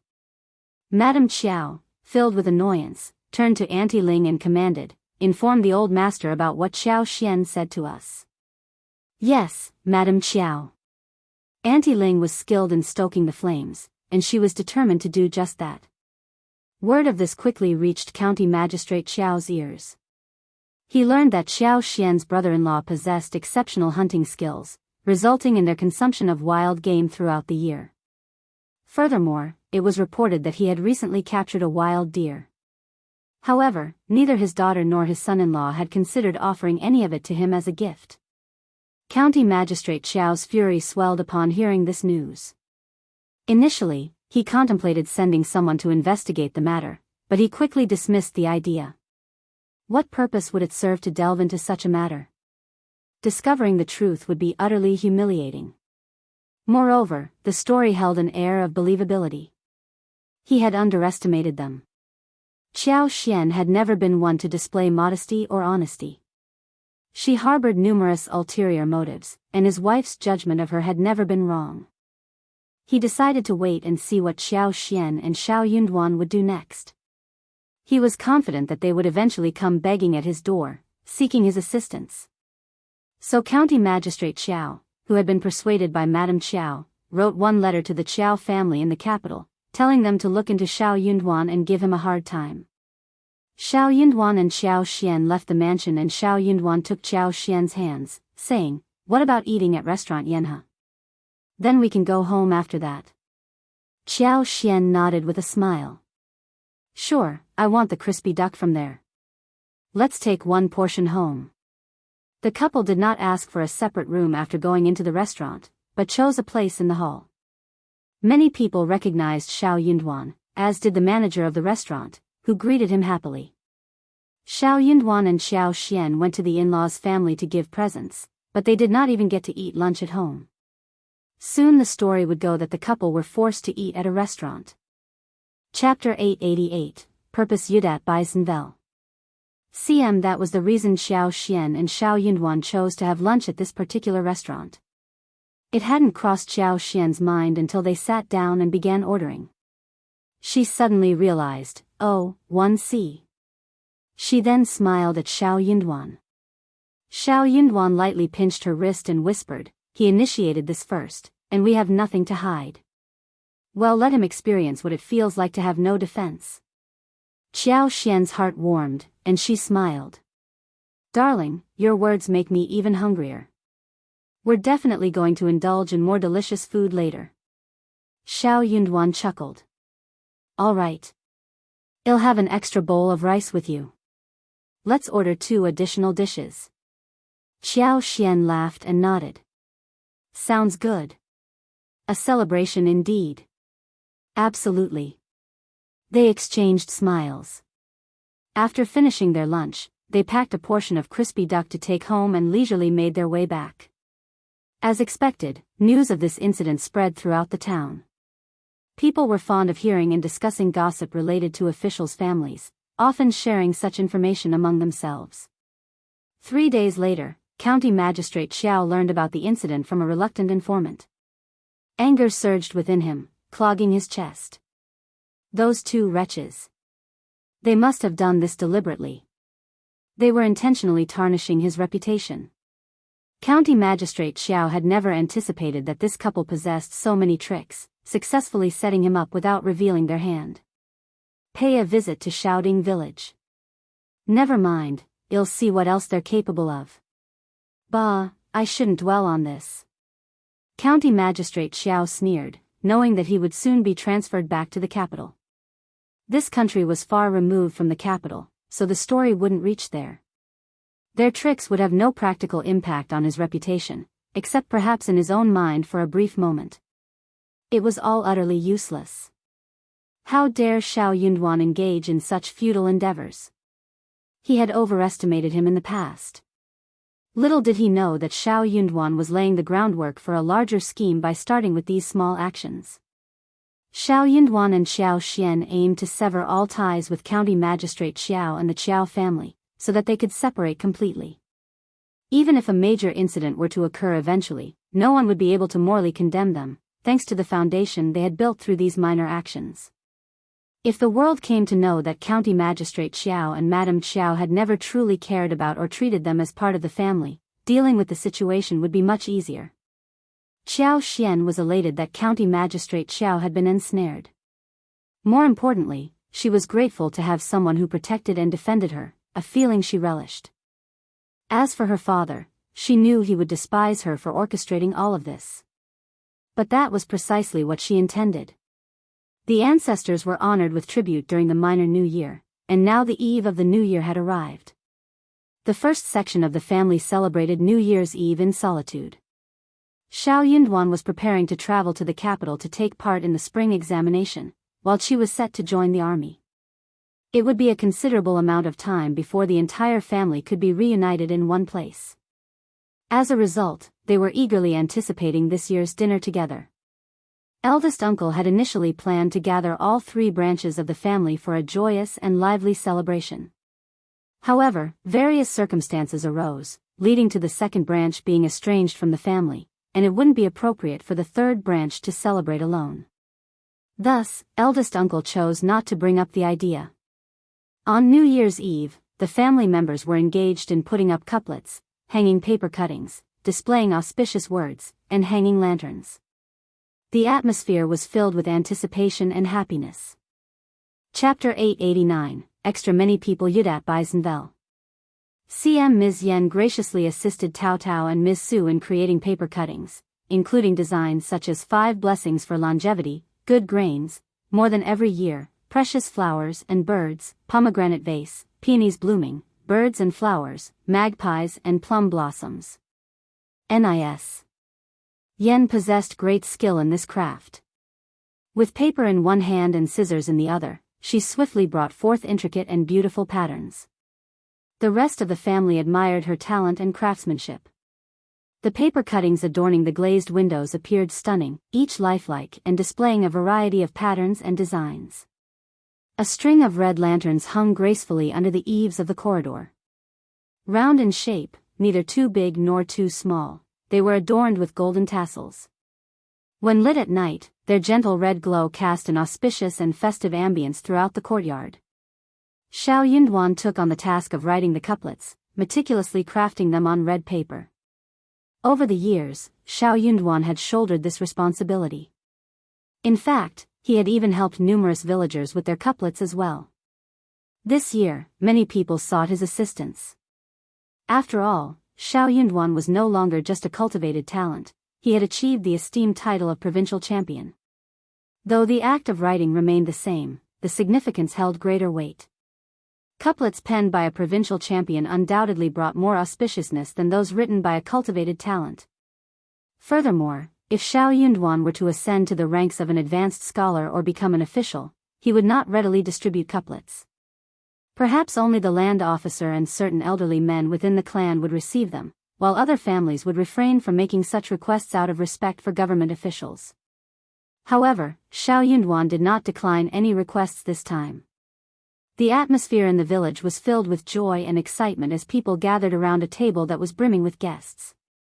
There was a constant flow of visitors entering and leaving the first branch of the family's house. In the past, some individuals would seek out Shao Lulang to write couplets alongside Shao Yunduan. As a result, Shao Lulang would receive more guests. This was because the first branch of the family never boasted about Shao Yunduan, while Ms. Ma and third uncle continuously praised Shao Lulang. This led people to believe that he was superior to Shao Yunduan, resulting in more guests seeking his services. However, no one approached the third branch of the family to request couplets. Honestly, couplets written by someone who hadn't passed the examination were never on par with those crafted by a provincial champion. Only those lacking discernment would seek couplets from someone other than the provincial champion.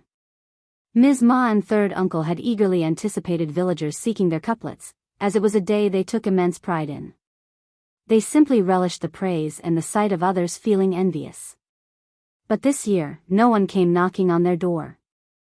And as they saw 2 individuals walking by, it soon became apparent that they were merely passers-by. The couple grew increasingly frustrated. "Don't you need couplets?" they grumbled. "What nonsense." It was clear to them that everyone was headed to the first branch of the family to acquire couplets. The villagers were all so eager and interested. The couple muttered curses under their breath, their worry for their son weighing heavily on their minds. Indeed, Xiao Lulang wore a frown as he surveyed the empty courtyard. Despite being up early that day, he couldn't help but feel disappointed. After all, he had secluded himself in his room for days. Chapter 890, Interest Seeker Yudat by Senvel. CM instantly, Ms. Ma grew concerned. Lulang, it would be best if those people weren't here. They would only disrupt your focus study. How irritating. Xiao Lulang sneered, fully aware of what was happening. Ms. Ma's worry deepened at his reaction. They look down on us, those seekers of attention. None of them are deserving of our presence. When you achieve success, they will come begging at our doorstep, and that's when I'll teach them a lesson they won't forget. Lulang, ignore them. Don't let it bother you, Ms. Ma advised. Xiao Lulang suppressed his anger and irritation, his sneer growing darker. They are nobody. I don't care about them in the slightest. With that, he turned around, entered his room, and slammed the door shut. Ms. Ma and second uncle exchanged concerned and worried glances. They sighed and continued to curse the villagers under their breath. Xiao Xiaoji observed the scene for a while, pursed her lips, and spoke up. But we don't have any couplets or happiness writings yet. Are we not going to hang any? Ms. Ma and third uncle exchanged a telling look. That was true. They had neglected to prepare anything for themselves. Of course, they needed to hang some for the new year to attract auspiciousness. Usually, Xiao Lulang took charge of this task, but this year, with the somber expression on their son's face and his obvious bad mood, neither of them dared to ask him to come and write couplets. So, were they going to seek help from the first section of the family for this matter? In that way, they would further dampen their son's spirits. After contemplating for a while, the couple decided to send third uncle to the town to bring back a couplet for their home. In the afternoon, when Xiao Lulang emerged from his room and noticed the couplets hanging on the door, he immediately flew into a rage. However, his anger subsided upon learning that they were provided by the county. They would never allow anything written by Xiao Yunduan to be displayed on their door. Meanwhile, Xiao Yunduan spent half a day diligently crafting couplets for the villagers. Ms. Fong grew increasingly concerned about her son's well-being. After lunch, the entire family busied themselves with the preparations for the New Year's Eve feast. They had an abundance of food stocked at home. And this year, the dishes on the table were set to be even more plentiful and exquisite. They had commenced the preparations 2 days earlier, with Qiao Xian suggesting various dishes. After deliberations among the family members, they finalized the menu. The grand finale of the evening's feast was the Buddha jumping over the wall, a dish brimming with delicacies from both land and sea, boasting vibrant colors and enticing aromas. Other dishes included salt-baked chicken, braised carp, chicken nuggets with soft-shelled turtle, and pan-fried lamb chops. The table was adorned with a wide array of culinary delights. As night descended, everyone gathered around the steaming dining table in the restaurant. 2 large covered charcoal pots burned inside the room, emanating a comforting warmth. The charcoal used was the special silver frost coal bestowed upon them by First Madam, which they rarely utilized. This type of coal produced no smoke or odor. To enhance the festive atmosphere, they uncorked a jar of fine wine. With the exception of the 3 children, everyone else was served a glass. Let us celebrate joyously, and may prosperity befall us all. With cups raised, the heartfelt toast evoked tears in Miss Fang's eyes. As the new year commenced, her 2 sons were embarking on their respective paths, and although she felt immense pride, she couldn't help but feel a tinge of longing. Though they were all aware of the impending separation, nobody mentioned it. They savored the delectable dishes and engaged in cheerful conversations, discussing their plans for financial success. Chapter 891, New Year Yudat by Senvel. CM After dinner, they cleared the food table, and some visitors arrived, engaging in pleasant conversations. Ms. Fong instructed Yang Xiaoni and Taotao to serve snacks, warmly welcoming the guests. Shao Sanlang and Shao Dalong had also stepped out to greet others. As for eldest uncle, he was absent. Nobody mentioned his whereabouts, neither in the second nor the third section of the family. Shao Yunduan wasn't fond of idle chatter. After exchanging a few words with Qiao Xian, he led Qi to his study, urging him to continue his studies and providing him with instructions. Qi had been diligently studying in recent days. Qiao Xian remained in the hall, engaging in lively discussions with Miss Fong and Ms. Su. She listened to various gossip about other families from her aunts, brothers-in-law, and other relatives. While she didn't consider them entirely reliable, it was entertaining to hear. As the evening grew darker, guests came and went, bringing liveliness to the household. It wasn't until it was time to light the firecrackers that the visiting neighbors bid their farewells and departed. Shao Sanlang and the rest of the family returned as well. Around midnight, the first crackle of firecrackers ignited, serving as a signal for others. Suddenly, the village was filled with the explosive sounds of firecrackers. The sky was ablaze with vibrant bursts of light, their crisp sounds echoing and intensifying the festive spirit. New Year has arrived. Happy New Year. Happy New Year. Wishing you a safe and joyous New Year, with even better days to come. We will surely have an even better year. They exchanged auspicious greetings, sowing seeds of happiness within their hearts. Returning home, the younger members of the family greeted the elders for the new year, and in return, the elders gifted them red packets. They then proceeded to make and enjoy dumplings together. With the conclusion of the celebration and the dumpling feast, they bid each other good night, eagerly anticipating the dawn of the new day. Shao Yunduan and Qiao Xian walked home together, but as they did, snowflakes began to fall gently from the sky. The delicate snowflakes drifted down silently from the vast expanse above. They were sparse and light, disappearing upon touching the ground as if they had never existed. It's snowing. Wow! Look at the snow. People around them noticed and couldn't help but exclaim in surprise, some even whistling with delight. It was a rare sight for them, something worthy of celebration. It's snowing. Qiao Xian reached out to feel the cool touch on her hands, leaning towards Shao Yunduan with a smile. A heavy snowfall at the new year is considered an auspicious sign. Yes, Shao Yunduan replied with a gentle smile, helping her adjust her clothing. May all our wishes come true this year. Qiao Xian's smile brightened even more. You will undoubtedly become an advanced scholar. Shao Yunduan returned the smile. Thank you, my beloved. But his desires went beyond that. He yearned for a true wedding night with her, once he achieved his desired title. He wanted no one but her to be by his side for the rest of his days. His gaze burned with intensity, and his fingertips held an unspoken tenderness. Qiao Xian sensed something in his eyes, and she felt a warmth spreading across her cheeks.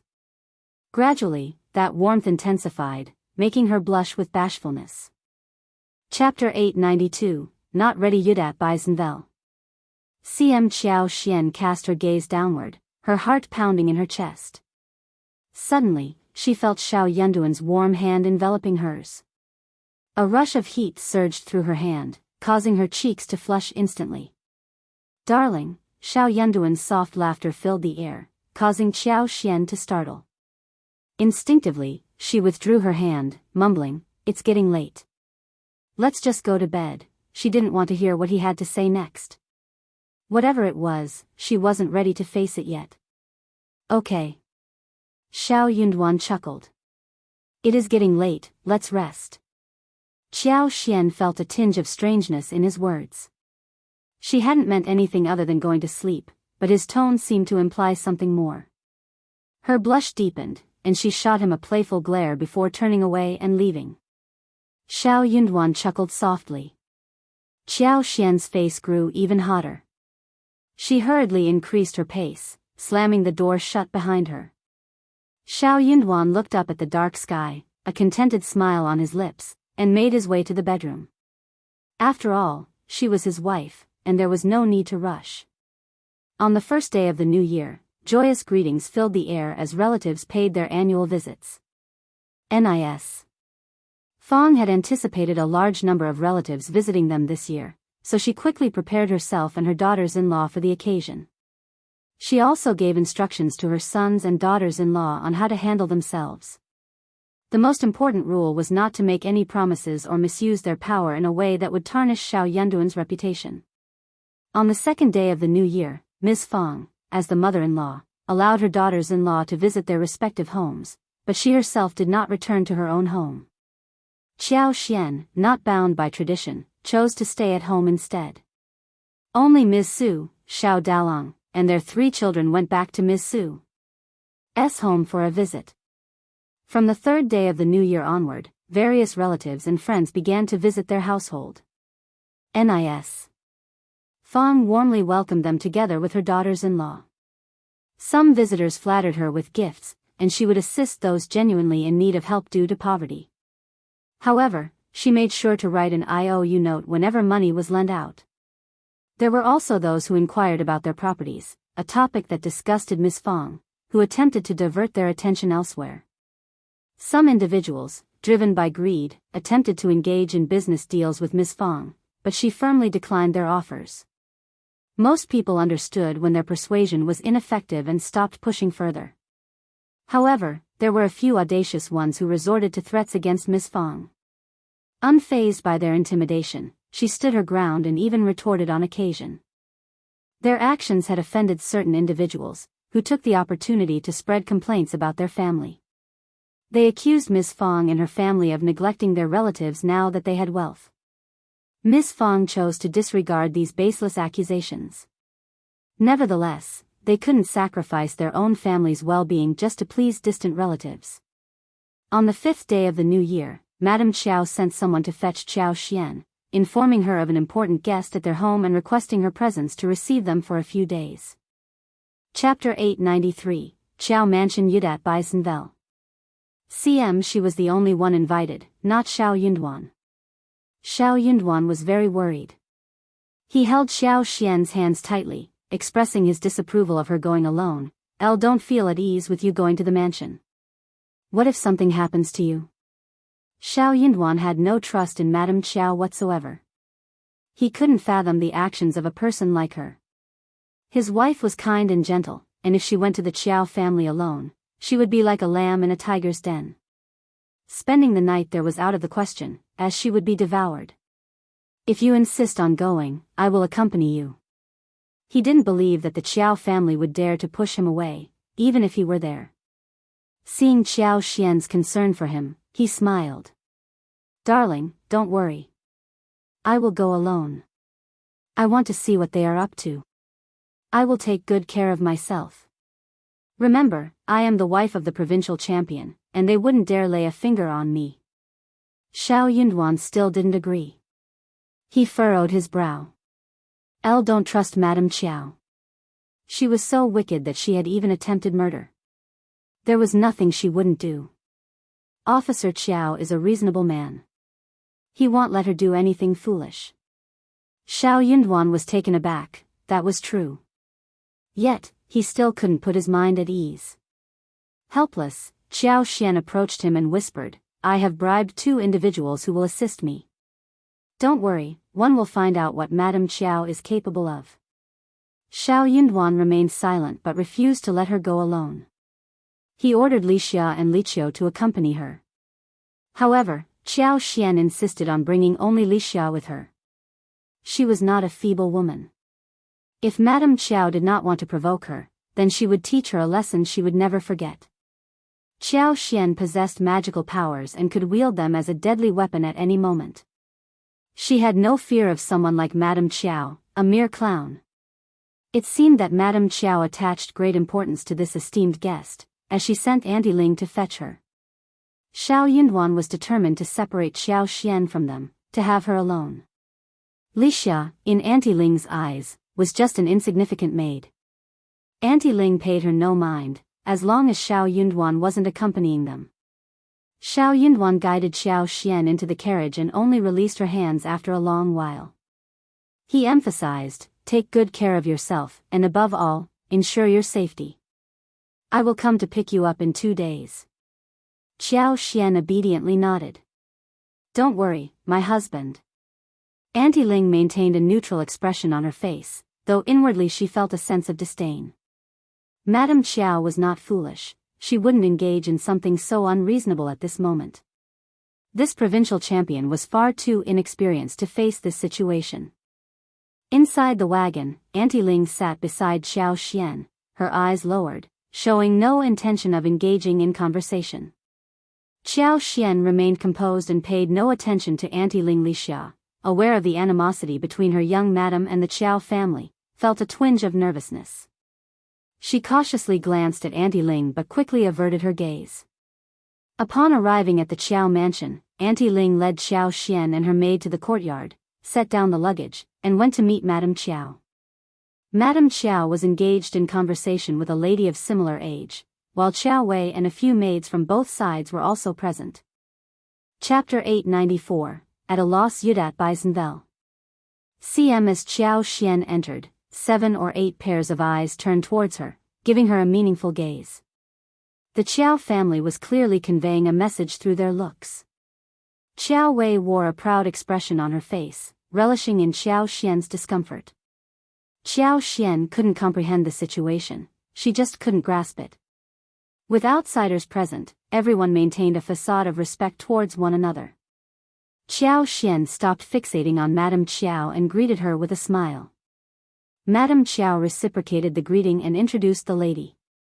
This is Madame Tang, you can address her as Auntie. Madam, this is my second daughter, Xiao Xian. I apologize for not raising her properly. Madame Tang forced a smile. Madame Qiao, you jest, Qiao Wei interjected. Yes, mother, it's all a matter of destiny. Qiao Wei, enough. Madame Qiao snapped, giving her a stern glare. Xiao Xian was bewildered. She didn't care for the enigmatic conversation, but she greeted Madame Tang politely. Madame Tang returned the smile and Madame Qiao instructed her to take a seat. The two ladies engaged in polite conversation while Qiao Wei and Xiao Xian sat next to them. Out of the blue, Madame Qiao smiled and asked, when is Shao Yunduan leaving for the capital? I've prepared his luggage, but I can't recall if he's missing anything. He's been working diligently at home lately. With a smile, Madame Tang joined the conversation, sharing stories and expressing concerns about their respective sons. Qiao Wei, wearing a smile, suggested, since County Magistrate Yang is also in the capital for the examination, Auntie Tang must have valuable experience. Why not seek her advice and save myself some trouble in the province? Xiao Xian was slightly taken aback by Qiao Wei's suggestion. She couldn't help but glance at Madame Tang. To be honest, Xiao Xian didn't sense any hostility from Madame Tang, but there was a certain probing quality to her demeanor that seemed somewhat unnatural. Xiao Xian found herself puzzled by the situation. Although Qiao Wei's suggestion was tempting, Xiao Xian believed that with the presence of the Xia family and the Yuezheng family, she had no need to seek Madame Tang's help. Also, she did not think that Xiao Wei would help her out of kindness. Xiao Xian had no idea what the mother and daughter were up to.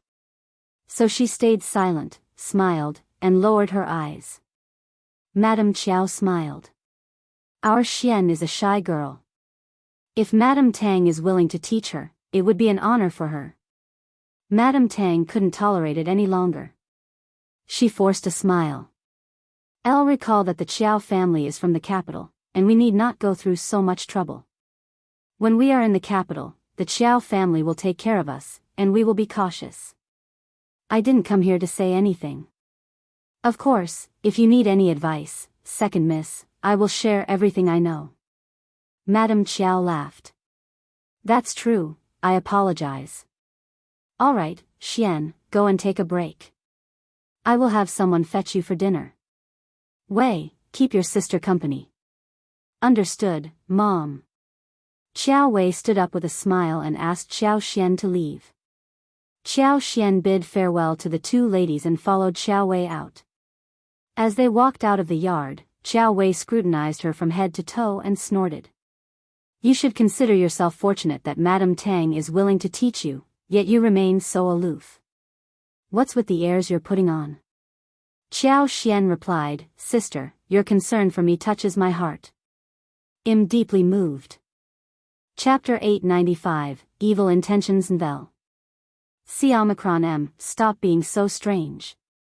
You just don't know how to appreciate kindness.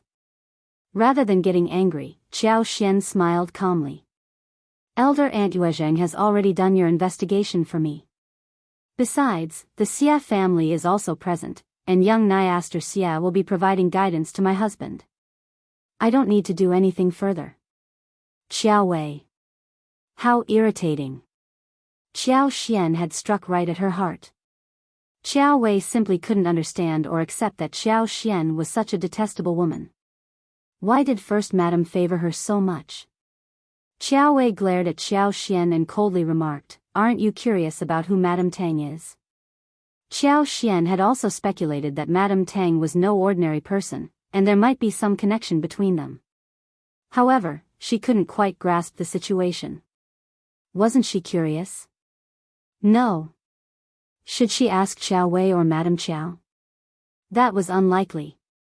If they didn't want to reveal the truth, she wouldn't be able to do anything about it. If that was the case, she didn't need to take any further action. Sooner or later, they would disclose the information to her, as she was here. But Qiao Xian had not expected that Qiao Wei could not help but ask. Qiao Xian was amused inwardly. She threw a look at her. It is just a guest, what am I curious about? Qiao Wei burst into laughter, looking very proud. You are right. Having said that, she left angrily. She was not going to speak with Qiao Xian. She and Qiao Xian did not get on well with each other, and she was worried that she would get annoyed by Qiao Xian if she stayed any longer. Qiao Xian did not care. She went back to her own yard to take a break. The servants always had some ways to find out information, so Qiao Xian gave Lixia some money and asked her to go shopping and find out who Madame Tang was. Soon Lixia returned. Madame Tang is here with her son County Magistrate Yang from Changlin County. It seems that County Magistrate Yang has some business to discuss with Officer Qiao, so Madame Qiao invites her over as a guest. Qiao Xian's heart skipped a beat. So that was the case. Wasn't County Magistrate Yang the original host's fiancée? Madame Tang was the ex-mother-in-law of the original host. It was no wonder that when she walked into the room and met Madame Tang felt uncomfortable whilst Madame Qiao and the maids and aunts from the Qiao family were all looking at her strangely. It was no wonder that Qiao Wei was taking pleasure in her misfortune. This mother and daughter were so evil and horrible. If Shao Yunduan did not trust Qiao Xian, and if Shao Yunduan was narrow-minded and conceited, then he would definitely hate Qiao Xian. The moment they started to hate each other, they would always have the chance to take out the anger on her and mock her. Then Qiao Xian would never be able to get through this mental barrier in her life. It was not only Madame Tang who was here, but also her son, Qiao Xian's ex-fiancé, County Magistrate Yang was here too. Qiao Xian was going to stay here for 2 more days. She had not met County Magistrate Yang during the past 2 days, but that seemed like a bad thing for Shao Yunduan. It was hard to say what the rumor would be spread around. The biggest problem was that it was difficult to make it clear. That was something that could not be explained, and the more one tried to explain, the more suspicious it would seem. As long as Shao Yunduan got suspicious, Madame Qiao would have achieved her purpose. Qiao Xian had no idea if it was Madame Qiao's idea or her father's. But even if her father was not involved, he must have approved of it, right? Chapter 896, Ex-Mother-in-Law's Novel. C-Omicron-M Qiao Xian sneered, neither of them was up to any good. Qiao Xian had never mentioned anything about her ex-fiancé, so Lixia had no idea either about what was going in her mind right now. But now Qiao Xian decided to tell her the truth.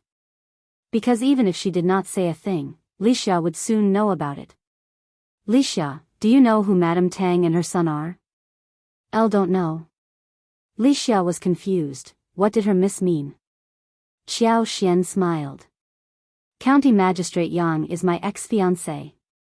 That is to say, if County Magistrate Yang and I had not broken off the engagement, Madame Tang would have been my mother-in-law. What should we do?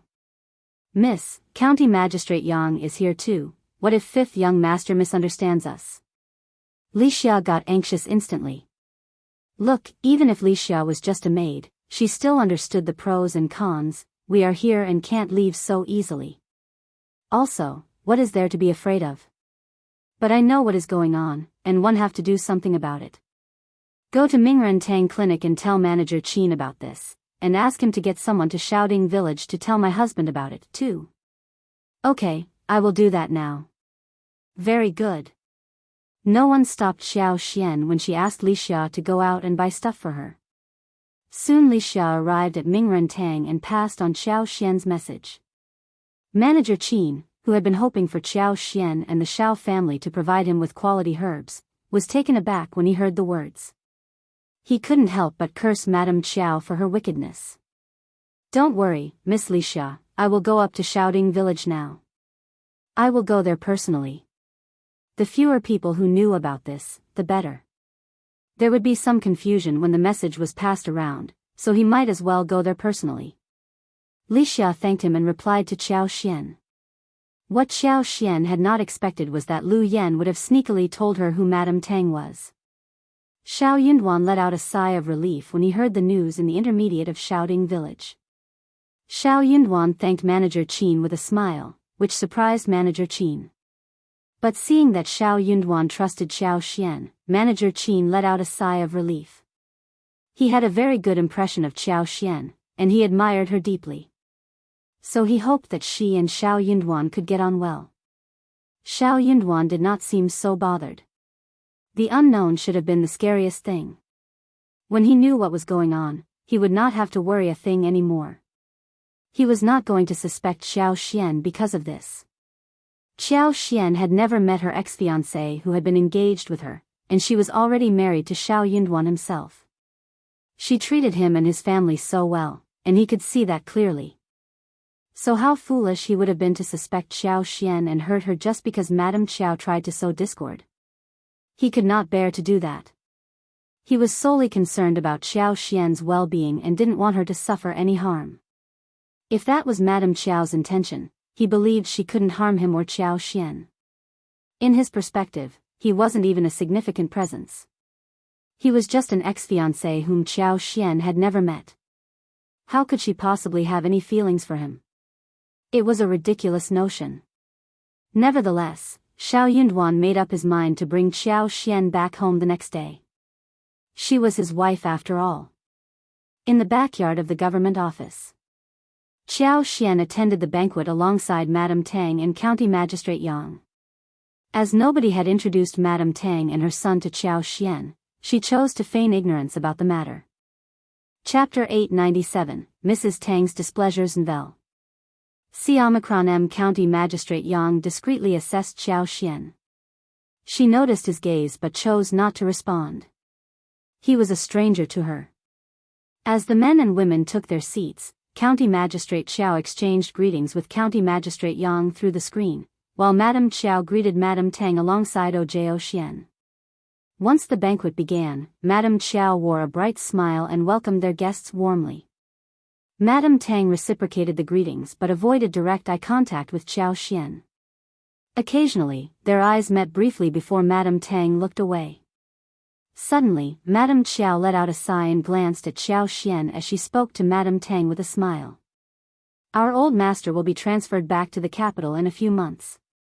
It may be challenging for our families to meet again, which is why he believes it's important to treat Madame Tang and Officer Yang well before we depart. After all, we could have become relatives. Unfortunately, it is Xian who has not been fortunate enough to have a promising young man like Officer Yang and a kind mother-in-law like Madame Tang. Upon hearing Madame Qiao's words, Madame Tang felt a slight sense of relief.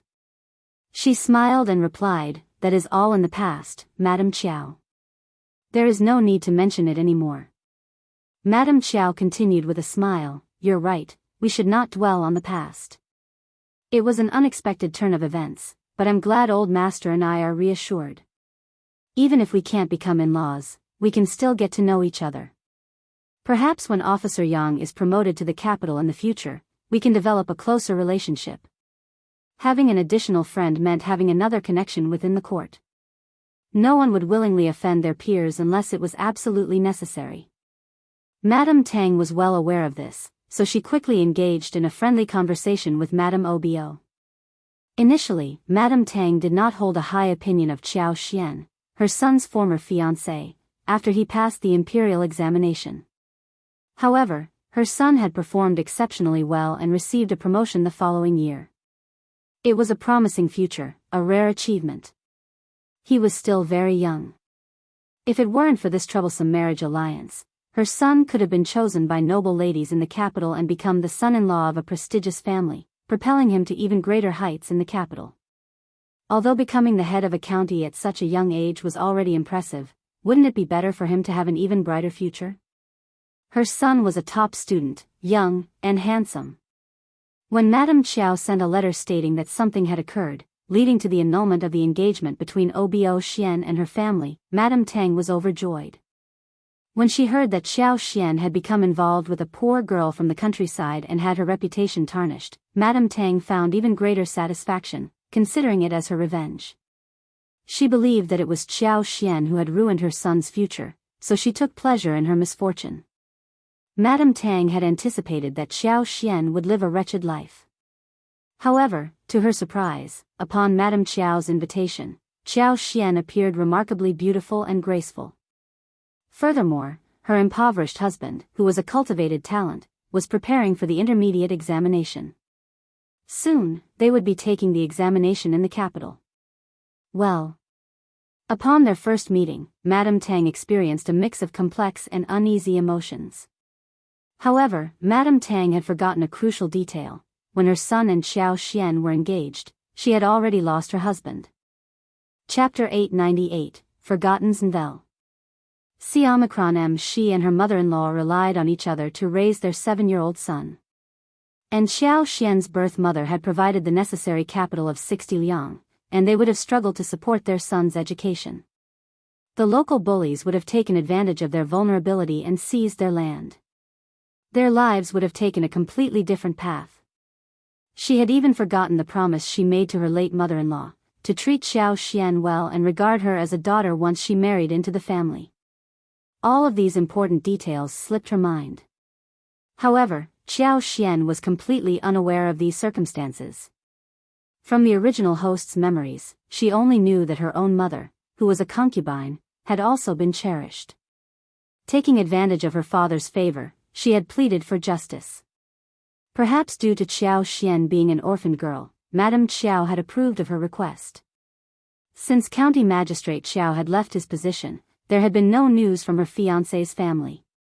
Madame Qiao and Madame Tang engaged in conversation for a while before requesting that Qiao Xian raise a toast to Madame Tang. You used to have a good relationship with them, so it's appropriate for you to toast her. You have no idea that Madame Tang is your future mother-in-law. I was aware of that, Qiao Xian replied with a smile, lifting the small wine cup and standing up.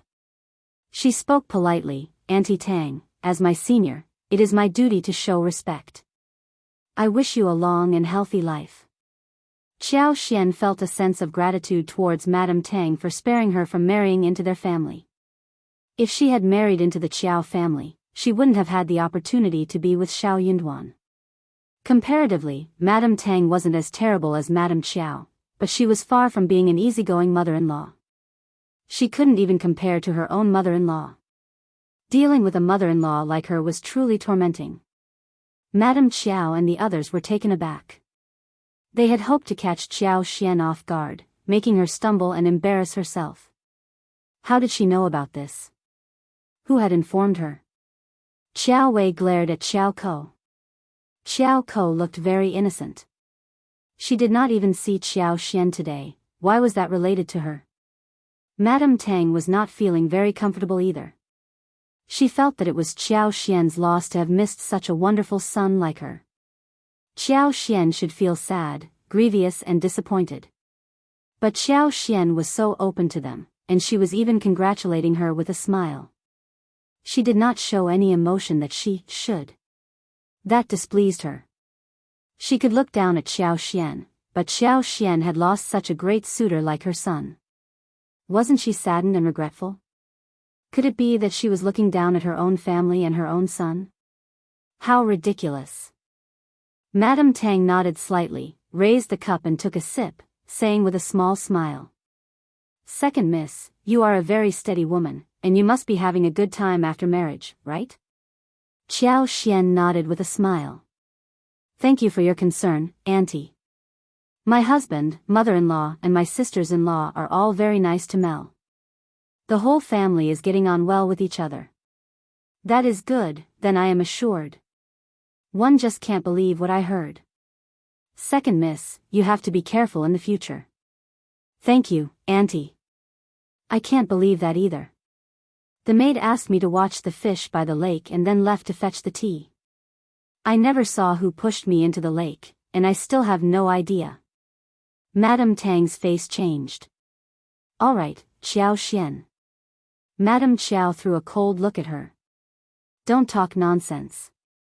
Chapter 899, Shao Yunduan Escarby Zeros Nvel. CM Qiao Wei sneered. "Indeed, it was you who fell into the water and made up an excuse. Who pushed you into the water?"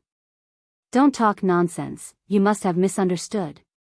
Qiao Xian had confronted Officer Qiao about the incident and had even pointed at Madame Qiao, but without evidence, Madame Qiao would never admit her wrongdoing. However, County Magistrate Qiao must have started to harbor suspicions as well. Qiao Xian smiled. "I'm not a fool. I know perfectly well whether I tripped and fell or was pushed from behind. I don't need any evidence." "How absurd. Besides, that's all in the past, and there's no need to dwell on it." Madame Qiao's expression turned cold. "You've said your piece, and there's no point in saying anything further." Madame Tang grew anxious. Subconsciously, she began to suspect that there was something more to the situation. Subconsciously, she started to fear and be on guard against Madame Qiao. Qiao Wei chimed in. "You must have misunderstood." Qiao Xian smiled but remained silent. The atmosphere at the banquet became increasingly tense, as the whole incident was stirred up. Madame Qiao dared not say anything more. She could sense that Qiao Xian was a woman capable of causing trouble. Continuing the conversation would only escalate matters. Having spent a few days living with County Magistrate Yang and his mother, that was all she needed. It was enough. She didn't believe that Shao Yunduan would remain indifferent. The moment this thorn was embedded in Shao Yunduan's heart, it would fester and grow. One day, it would be the downfall of this woman. This woman was destined to marry a peasant and lead a wretched life. She didn't deserve to be the wife of an official. The banquet continued in an atmosphere of forced friendliness. Once the banquet concluded, everyone departed. Qiao Xian took Li Xia back to the courtyard and closed the door. Li Xia let out a sigh of relief. "That's enough for today, Mrs. Shao. What's our plan for tomorrow?" "I don't think Madame Qiao and elder Miss Qiao are easy to handle." Qiao Xian found it amusing. Those mother and daughter were not to be underestimated. But it didn't matter. She wasn't someone to be trifled with either. Perhaps we'll leave tomorrow. Shao Yunduan would probably come to pick her up. Lixia's face lit up. That would be wonderful. The next day, after breakfast, Madame Qiao prepared to take them out. As Madame Tang was a devout Buddhist, Madame Qiao and Qiao Xian accompanied her to pay respects at the temple. County Magistrate Yang, always dutiful to his mother, rode alongside her in the wagon. As they boarded the wagon, Qiao Xian caught sight of him and exchanged a fleeting glance. In that moment, Qiao Xian quickly averted her gaze, inwardly cursing. She was far from pleased. Officer Yang was an intriguing man as well. Women were off limits, and she was a disgraced girl who was once his fiancée. Shouldn't he keep his distance? Filial piety? Qiao Xian couldn't quite grasp its meaning. Madame Tang, true to her devotion, engaged in conversation with Madame Qiao at the temple before proceeding to pay respects to the Buddha. Madame Qiao accompanied her, instructing the three sisters to wander around casually and nonchalantly. Qiao Wei rolled her eyes at Qiao Xian, snorted in disdain, and haughtily departed. Qiao Ko pondered for a moment and obediently followed suit. Chapter 900, Awkward and Angry B0s Nvel. CM Translator, Henry translations. Qiao Xian admired Qiao Ko's adaptability. Despite being slapped in the face by Qiao Wei, once she had recovered, she still willingly played the role of lackey, henchman, lapdog. The temple was rather small, with no scenic view at the back of the mountain. Qiao Xian simply passed the time under the eaves of the hall. Coincidentally, County Magistrate Yang appeared at the other end of the long corridor. Spotting Qiao Xian beneath the eaves, County Magistrate Yang hesitated for a moment before walking towards her. Qiao Xian seemed to sense something and looked up, locking eyes with him. After contemplating for a moment, Qiao Xian descended the steps and stood in the empty space in front of the hall, beckoning a passing young monk. "Officer Yang, are you seeking me out?" she asked. County Magistrate Yang was taken aback, forcing a smile. "I have a few words to discuss with 2nd Mississippi." "Very well," Qiao Xian nodded. "Please wait here and act as our witness. After all, it wouldn't be appropriate for a man and a woman to make physical contact, and we wouldn't want any rumors to circulate." "County Magistrate Yang, speak your mind." County Magistrate Yang and the young master were both taken aback. The young master wore a smile that was more pained than joyous. He couldn't refuse the visitor's request, but he also didn't think it was proper for him to be present. County Magistrate Yang felt a mix of embarrassment and unease. What did Qiao Xian mean by suggesting such involvement between them? Why did she think she could get close to him? It should have been the other way around, where he should maintain distance from her, right? This wasn't how things were supposed to be. He had already declined County Magistrate Qiao and Madame Qiao's invitation. He had never intended to sever the engagement, but when it was broken off smoothly, he couldn't help but feel a sense of relief. Because of this situation, he wanted to distance himself from the Qiao family. However, Qiao Xian's mother had mentioned that County Magistrate Qiao would soon be transferred back to the capital, and they could remain friends. What if their paths crossed again in the future? In the court, it was always beneficial to have more friends than enemies. Moreover, his former fiancée, the second miss of the Qiao family, was now married to a common-born cultivated talent and would no longer pester him. There was nothing for him to fear. After considering the situation for a while, he found some logic in it. More importantly, County Magistrate Yang was privy to information that his mother was not aware of. While his mother only knew that the second miss of the Qiao family had married a cultivated talent from a farmer's background, County Magistrate Yang had learned that the cultivated talent was actually the provincial champion of the recent fall quarter examination. Barring any unexpected circumstances, he was likely to become an advanced scholar next year. For some reason, County Magistrate Yang felt a mix of emotions stirring within him. Curiosity took hold, and he found himself wanting to see what his ex-fiancée and the accomplished cultivated talent were truly like. Thus, he and his mother traveled to Heshan County. Although he hadn't seen the second miss the previous day, his mother had. His mother's impression of Qiao Xian was not favorable. She described her as mean-spirited, arrogant, disrespectful towards elders, and foolishly proud. According to his mother, she was not a person with a kind heart. In retrospect, County Magistrate Yang felt fortunate that he hadn't married her. Hearing his mother's account, he couldn't help but feel a sense of relief as well. However, as they were leaving that day, County Magistrate Yang caught sight of the second miss of the Qiao family, who appeared quite different from the description his mother had given. Chapter 901, How could that be B0 CM He couldn't find any traces of the meanness, pride, or stupidity his mother had described in Qiao Xian. On the contrary, she captivated his attention. She exuded a calm, natural, and elegant aura that made his eyes light up.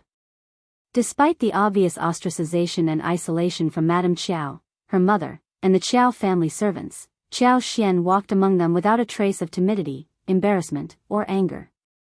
It was as if they were attempting to suppress and ridicule her, but she stood tall and strong, emanating confidence that seemed to disregard Madame Qiao's existence. To Qiao Xian, those people were nothing more than insignificant clowns. County Magistrate Yang's heart skipped a beat. He couldn't accept this. What troubled him even more was that she had noticed him too, yet her gaze held no emotions. It was as if he, like everyone else, was merely a stranger in her eyes. But how could that be? He was her former fiancé, and their engagement had been broken off due to her own mistake. As a concubine's daughter, it should have been an honor for her to marry him.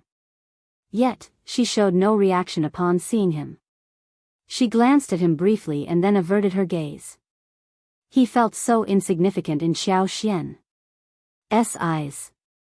This realization left County Magistrate Yang, who had always been arrogant and believed that Xiao Xian would deeply regret losing their engagement, feeling deeply displeased. He appeared visibly humiliated. The feeling of being disregarded only intensified his displeasure and discomfort.